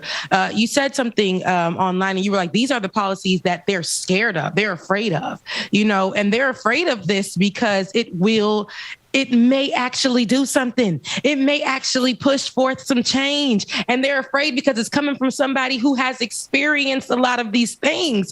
And they're like, no, we can't have somebody relatable in this seat. We need to have somebody who's able to ride both waves, both the right and the left, right? That bipartisan idea. But we have to have somebody in the seat, and it takes a Black woman. We have to have somebody in the seat that is going to literally say, hey, no to the right, no to the left, but here is what the people want. It's not specific to anything but change. And this is where we have to go. Well, you know me, I'm going to be pushing for the left, but that's just me. Sister Walton, I want to play this clip from y'all debate where you really made it clear. This is the part that I want everyone to just let this resonate in your soul. You won the Democratic primary, which means Byron Brown lost. And so by right, he should not have even been on the stage with you at the debate. He said, write him in. That he is a sore loser who wants to be written in. Exactly, Sister Zora. Run this clip from the debate so the people can see how Sister Walton read this man for filth real quick.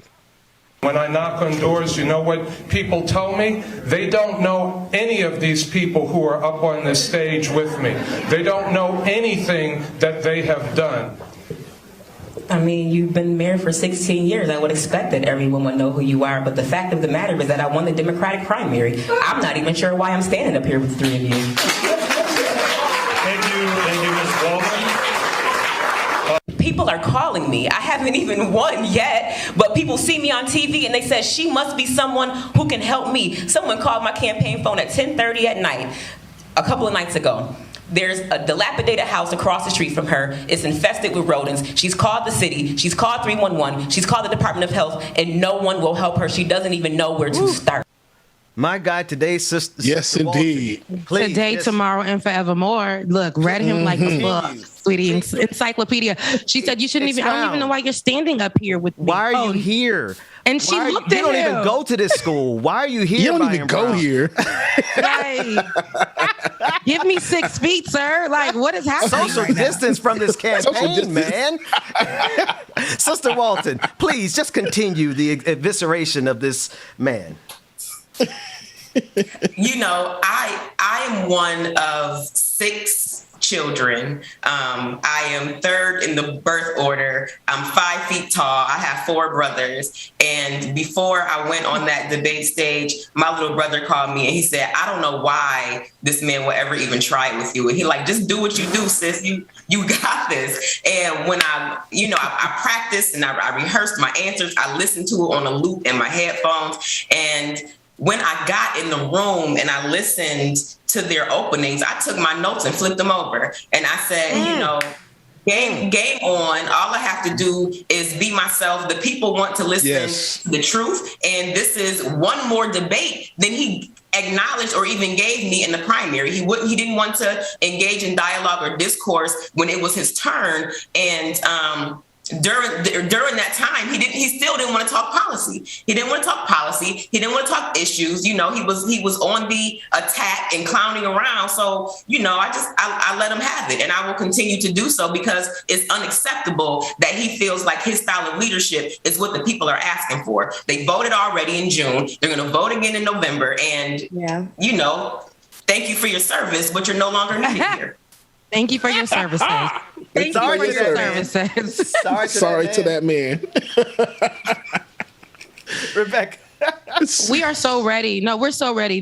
I think, and I said this because when we was just rooting for you, because we was rooting for you. Okay, India, we was back here like, hey, like India, call our phone, India for Buffalo. That's what we were doing over here. But in that time, just to see a lot of, just to see you breaking the ceiling, right? And fighting your way in.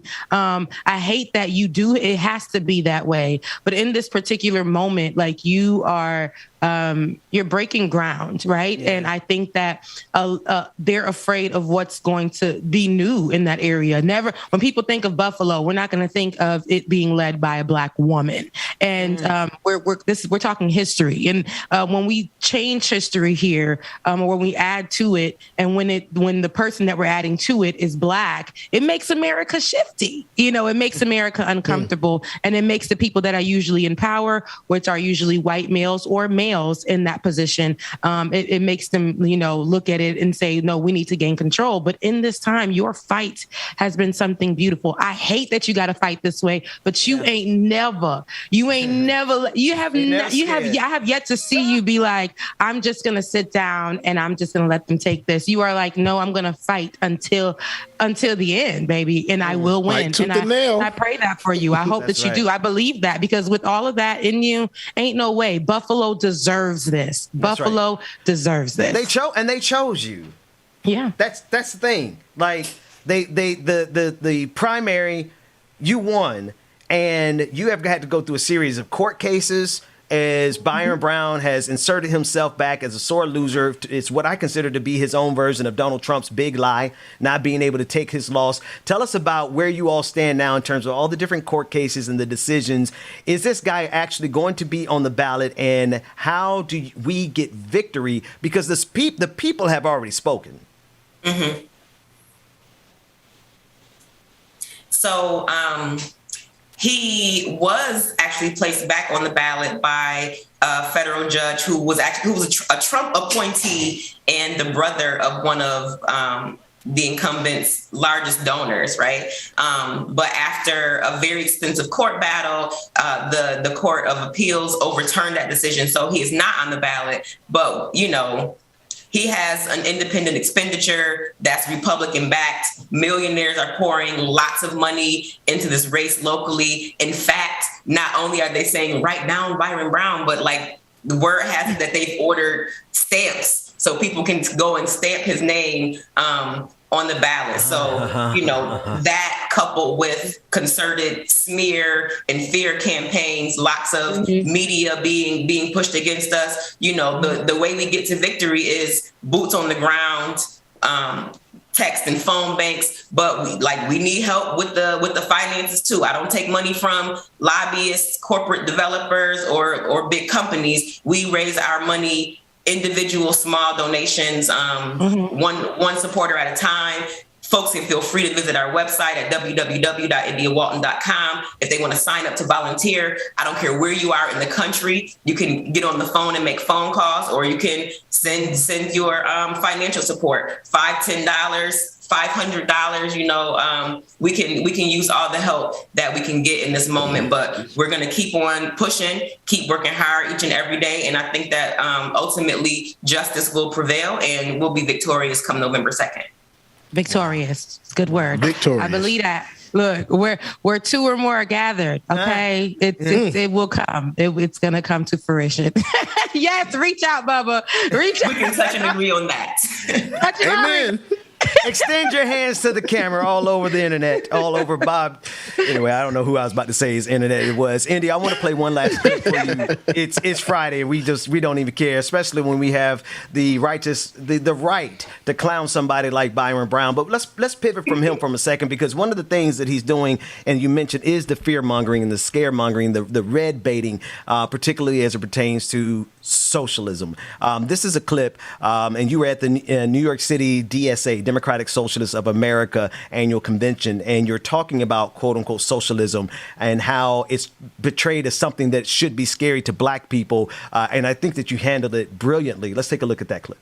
Socialism is scary to Black people. It is, especially those older. They want what we want, but the word has been taken away from us. I've had people in my own community tell me that me being a member of the DSA was pushing the white boys' agenda. We have to work actively to undo that and bring people in, because this affects us. This affects us. This is our agenda. And I'm so independent that I wouldn't be pushing an agenda if I didn't feel like it belonged to me. Again, I thank you. Keep up the fight. the struggle. We've seen it. We're watching it before our very eyes. We're going to have a socialist mayor. When we organize, we win. Solidarity forever. I love you. And I think now let's take questions or something. Solidarity forever. Sister Walton, we know your time is pressed and you have to get out of here, but I want you to get the last word and see if you could just put a bow, a ribbon around all of this as it pertains to your life.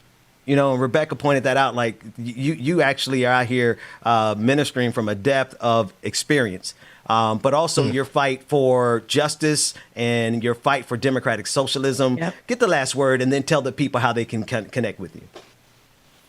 I always wrap up everything that I say by saying that this for me is a radical act of love.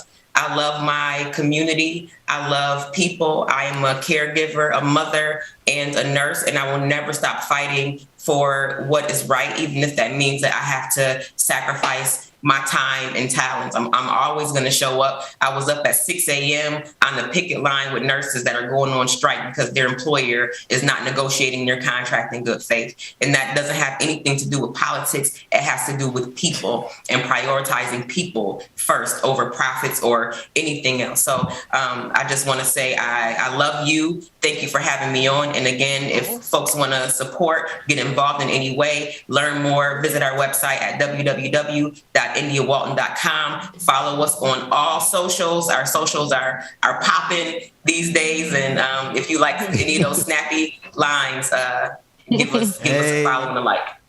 Hey, yes, I like that. Hey, I love that. Thank you so much, India. Look, we're gonna be riding for you. We're rooting for. Well, over here we love Black women, okay, and Black women who are pushing for change. And so we'll be rooting for you. And when that time comes, we want you back on the show so that we can celebrate you properly. Okay, a whole party. When it's time to party, I just know y'all coming to Buffalo. Book them flights. Man, what? Listen, thank you for the invite. We will be there. Hey, we will be there. We're going to pull up. Matter of fact, we're going to pull up like this, James. Take us to a quick break and let's see the first lady of Buffalo, the soon-to-be mayor of Buffalo, India Walton, out of the club. Thank you so much for hanging out with us this morning. Thank you. Thank you. Thank you. Hey. Whoa. Look, they can never keep me down. I'm going, and if I ever that's I'll go again. I never quit. India Walton. Again, thank you. I bet when I land, they gon' tell me it's luck again. See that I'm winning, it's harder to watch. I'm setting the stage, you should give me my props. You ain't got a soul, you lacking the spirit. You talk out your neck, I'ma show you I'm with it. I would really hate for you to sit and watch me win again and win again and win again. I know it's probably getting on me. We can't wait to have you back on to celebrate you, sister. Oh, yeah. Please don't play no games with me. It was never about the fame to me. They needed the best, so they came to me. Who the best in this thing? Tell them, yeah, that's me. Tell them who bring the fire, say, yeah, that's me. Who make it flip? Y'all make sure y'all stay tuned. We got more like it tonight. Coming up next. Party feel alive. Tell them, yeah, that's me. My girl so proud of your boy when they ask, is that your man? Yeah, that's me. And if I'm taking a shot, I don't miss. Who knew I would be at the top like this? And no one made my goals for me. But I'm exactly where I'm supposed to be. Cause it's the path that God chose for me. So even if some doors close for me, I still won't let y'all close to me. So please step back where you're supposed to be. Put the game all on hold for me. And sit back, watch me supposed to be. It's in my genes, I'm better than them. And I know my flow too sick, I got the medicine. I'm way at the top, who could take my place? I went too hard, can't feel my face. Who the best in this thing? Tell them, yeah, that's me. Tell them who bring the fire, say, yeah, that's me. Who make it flip, make it bang, ooh, yeah, that's me. Who make the party feel alive, tell them, yeah, that's me. Whoa. Yeah, ooh, yeah, that's me. Who that chillin' at the top, tell them, yeah, that's me. Yeah, yeah, tell them, yeah, that's me. Yeah, I'm chillin' at the top, ooh, yeah, that's me. Whoa.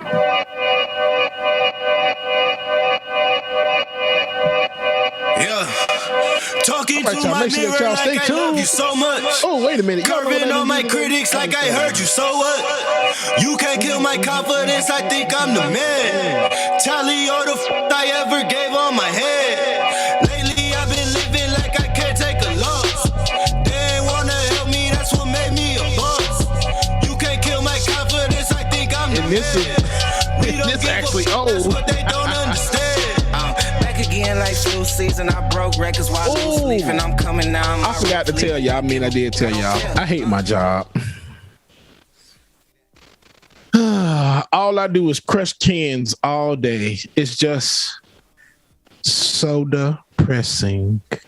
Percussion, this disgusting. I hear them bragging about that they did and it do not move me, not in the least. They ain't been dropping no seeds in the soil, but swear that you all my spot in the feast. I've been on go y'all missed all of that. I knew y'all did. Wave ride, cool shorty, too naughty, pool party, wet for the face ride. Annie up, penny down, hand me down, thrift store, old drip. New money, too funny, old shorty talking about old. All right, y'all. Y'all welcome back to the stream. Ben and Rebecca. Cash cow, keeping it brash now. Hey, real quick. Hey, I heard that you should always look into a mirror before making a big decision. Why is that? It helps you reflect. It was giving a Candyman moment for a second. I was like, oh God. Did you see that, by the way? Candyman. I did. Don't you do that? Don't you do that, man? Don't you do that? What? Candyman? Man, I'm the dude that jumps in the mirror and be like, Bloody Mary, Bloody Mary, Bloody Mary. And be like, because we don't do that. We don't call on. We don't do that. Now, Candyman, I did watch it. I told you guys I went and watched it, and because I didn't watch the previous one, I watched it, but so long ago, and I don't remember it because I didn't watch the previous one where I could really understand whatever. So when I went to watch that one, it was cool. There was a lot of things that they touched on and stuff, but I went with somebody who was just so. Wasn't able to really see the artisticness in the movie. And so I was like, I gotta go watch it again. Maybe not, because I don't really watch all of that. There's only one movie that actually. I don't imagine the second Candyman is going to scare me. Most movies don't scare me. But except for one. Did y'all see Drag Me to Hell? No, sounds about one of those. I saw it. White productions. Listen. Let me tell you something. Who's the main character? Is it I can't even remember the characters. All I know is I was in the theater. I was in the theater, jumping out of my seat, looking for my little, the little small Bibles, the little green Bibles you carry around. You stupid. Man, that movie had me so shook. Now I will say that's one of those movies that's just it ranks up there, probably almost up there with Nightmare on Elm Street, because the first Nightmare on Elm Street, those two movies scared the crap out of me. But Drag Me to Hell is one of those movies you'll be like, yo, I don't know about this for sure. Hey man, listen, I went to church. I put on Kirk Franklin after I got home. I could not go to sleep. I was like, something about the name Jesus. Yeah, I don't watch scary movies like that because I feel like I'm inviting I feel like I'm inviting spirits into my home if I'm watching them in my home. I don't sleep. I'm scared. I'm not scared anymore, but still kind of. But I'm I'm not. I don't like the dark. So I love I can't watch any of that stuff because I feel like it could be clothes on the chair on the side. I'm like, ooh, sitting right there. It could be a little sound. That's why I'm grateful. I have an alarm system in my home. The moon shines through my window every single night, so everything is lit. Okay, in here, I play either love songs or sermons or gospel music at night, just so that I don't hear the silence and things like that. That's what I'll do. And but there was the most scariest movie that I've ever seen was when I was in college, and I told you guys about this one, and I got the title wrong, but it wasn't The Sixth Sense, because you guys got me together about that. It was called something else similar to that. And these people, this woman was and this is based off, this is what got me. Who told me to go to the people's movies and go watch something based off true events that had real footage in there? You must be talking about not Annabelle, but it's like the other one that's it's like Annabelle, aliens. like the sequel.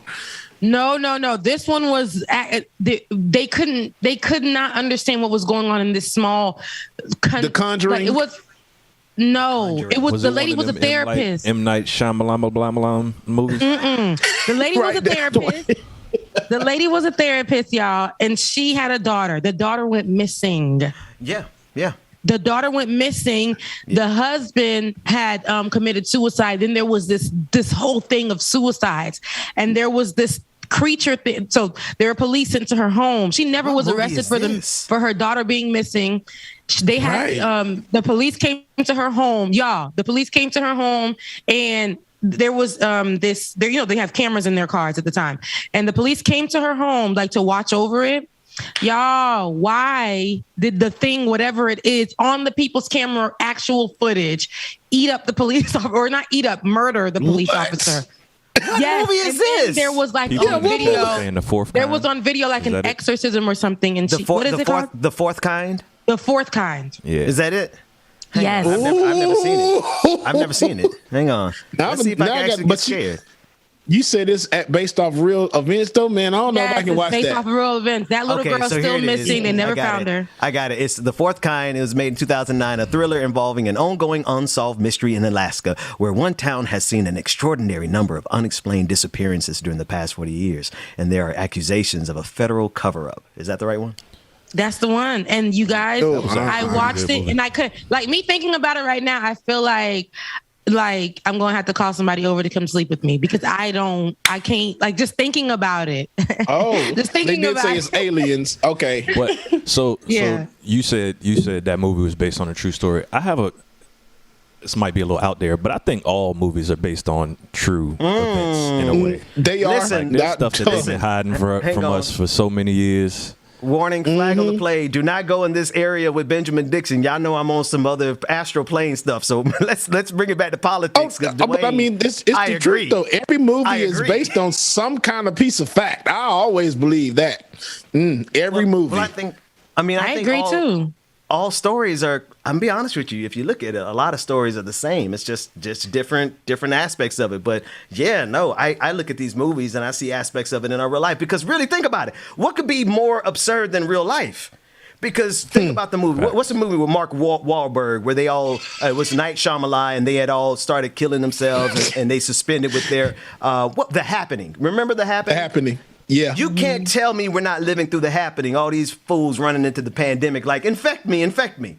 Moron. No, it's just like nature's going to reboot itself. I already think that nature going to reboot this planet because climate change is a real thing. The planet is going to get tired and start taking us out one by one.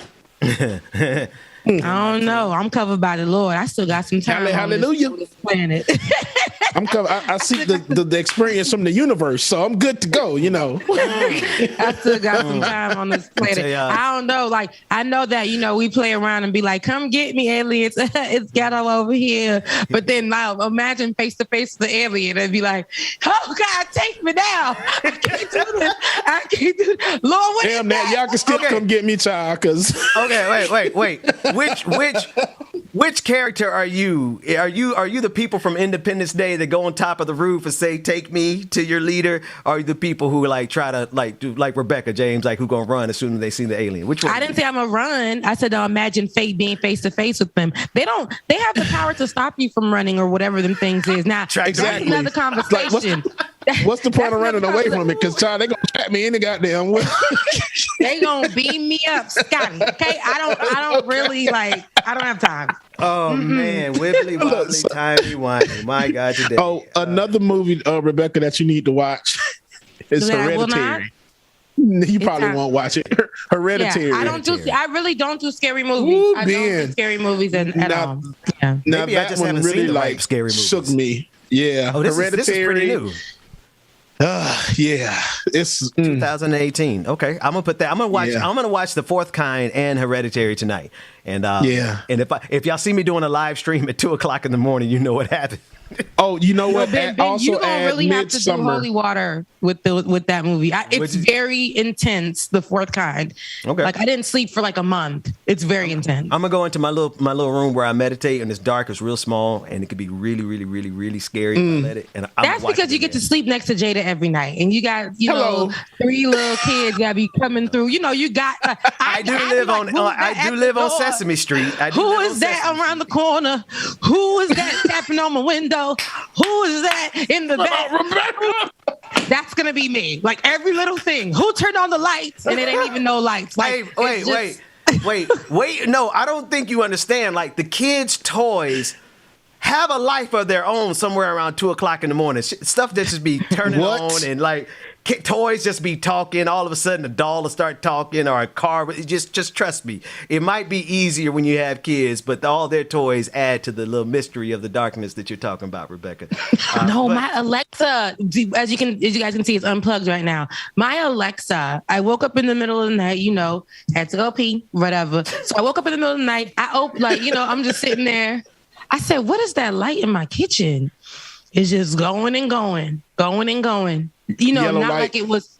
It just keeps on going. I'm like, in the name of Jesus, what's going on? Fad is recording me.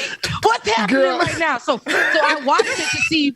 I watched to see if it would stop. It kept on going. Like, I know it'll do that when it if the lights go out for a second and then it'll come back, right? But I just kept looking at it. That thing, it was not stopping. Like, what you picking up? That means you had what you picking up? I got some. You had a notification, sister. That's what that means. You had a notification. Notification is green. It'll light up green for a notification. The ring was blue and it continuously kept going. Oh, like it's trying to connect. I said, I don't know what you're trying to pick up. I had to unplug her when I saw that, and I went to go lay down. Your Alexa possessed with Martika. Martika. I don't know what that is. Hey, what was the name of that Twitch subscriber? Labaquita? What was it? It was Danielle Labiqua. Shout out to Danielle Labiqua on Twitch. John, that's what got me getting so religious today. It was a lot happening last night. I said, I gotta cast the. Oh, my bad. In the middle of the night, Rebecca's Alexa was playing this. That would have been scary. That would have been really scary for me. That would have been scary as hell. That would have been scary. You can drop in with your Alexa device. Like, you can be out and then you can drop in to hear your house. I don't never do that because I'm like, who wants to hear what the hell is going on in my house when I'm not here? I'm not trying to hear that. I am not trying to hear that. I ain't trying to hear none of that. I got the Alexa show in the kitchen, and every now and then, like when I'm gone, I'll try to do it to see what the dog is doing. But it's on the counter, so I can't really see him. So now I just do it to mess with my mom. I just drop in at her house. I'm like, "Hey, mama, what you doing?" She's like, "Boy, if you don't stop that one day, you gonna drop in and see something you don't want to see." I'm like, "No, we gotta turn that off. We gotta turn that off now." Wait a minute. Now you made me think. Now we gotta make sure all of our mamas. None of the mamas can get these Alexas here. Now we can't because Mama Gwen, Mama Rose, Gwen got it. Gwen got it already, and I do not. Nope, I'm good. She ain't but your mama already told you it's grown. We grown around here. I just don't need. I don't need to give the government or help. I mean, Jeff Bezos of all people. I'm gonna tell y'all about one of my neighbors who moved in all of a sudden, and I thought that they were sent by Amazon. Anyway, I digress. I'm not gonna put something in my house that Jeff Bezos could just bloop. Let me listen to Ben Dixon real quick. I'm good. Somebody just said that they unplugged theirs and it was still going, and then but they have the Alexa with batteries. That was probably the first generation. Oh, okay. I don't know what's going on. Y'all so eager to let these people listen to y'all? No, and then they're gonna worry about the microchip. But you got an iPhone and you have a MacBook, so I don't need you talking about nothing. All of them, and they watching at every opportunity they can get. Yeah. What's his name? Tim Cook over there in your business. I'm not adding on top of it the ability of Facebook to just come in now. Now listen, who the president of Apple right now? Tim Cook. So Tim Cook. Yeah, he can drop in on me anytime, but so everybody else. But Mark Zuckerberg, I ain't giving that man. And you think that Mark Zuckerberg and Tim Cook don't know each other and don't sit at the same table, analyzing and putting together these things? Do, but I ain't gonna. With Jeff Bezos' ass. That's why I'm not putting an Alexa in my house. Talking about how can we continue to take over the world? I've already went into space. Now, what else can I do? Those are really good points, right? Those are really, really good points. And for people who are concerned about there being a microchip in the vaccine, you can't really be concerned about them tracking you when you have an iPhone or Android or Alexa or any of those things. Speaking of vaccine and pandemics and all those things, Kareem Abdul-Jabbar, the original, he has been a commentator after he has been the championship-winning basketball phenom. He's handled so many critical issues. Listen to what this brother had to say about the pandemic in general, the vaccine, and as it pertains to black people, because he said a mouthful. Let's take a listen in.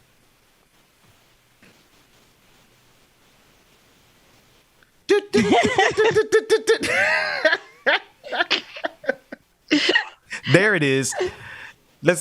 You've called for the NBA to insist that all players and staff be vaccinated, and if they refuse, you believe that they should be removed from the team. Why do you feel so strongly about that? Well, I think that when we ignore a pandemic that is killing people just because some people don't feel like doing some research, I can't go along with that. This COVID thing is killing black people and brown people at a ridiculous rate. So, it's really an extension of Black Lives Matter.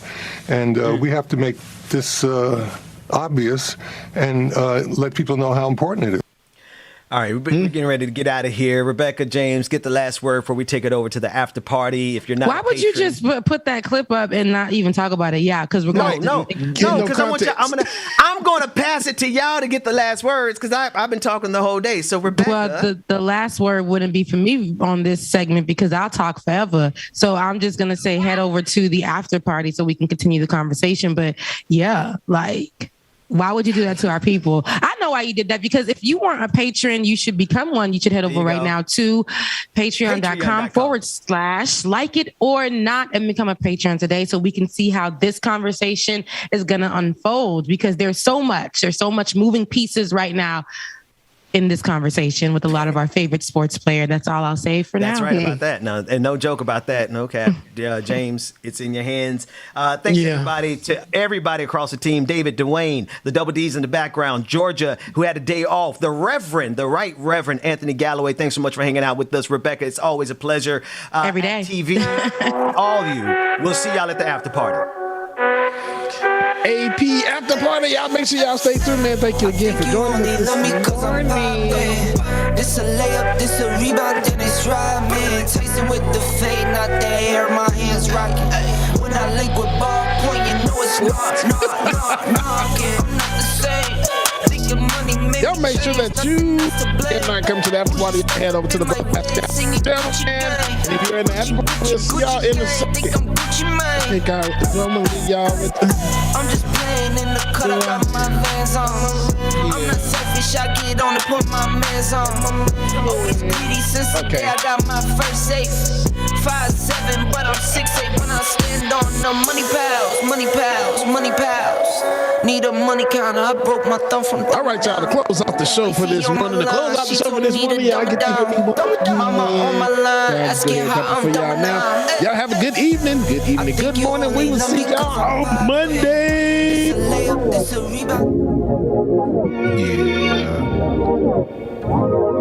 know what time it is.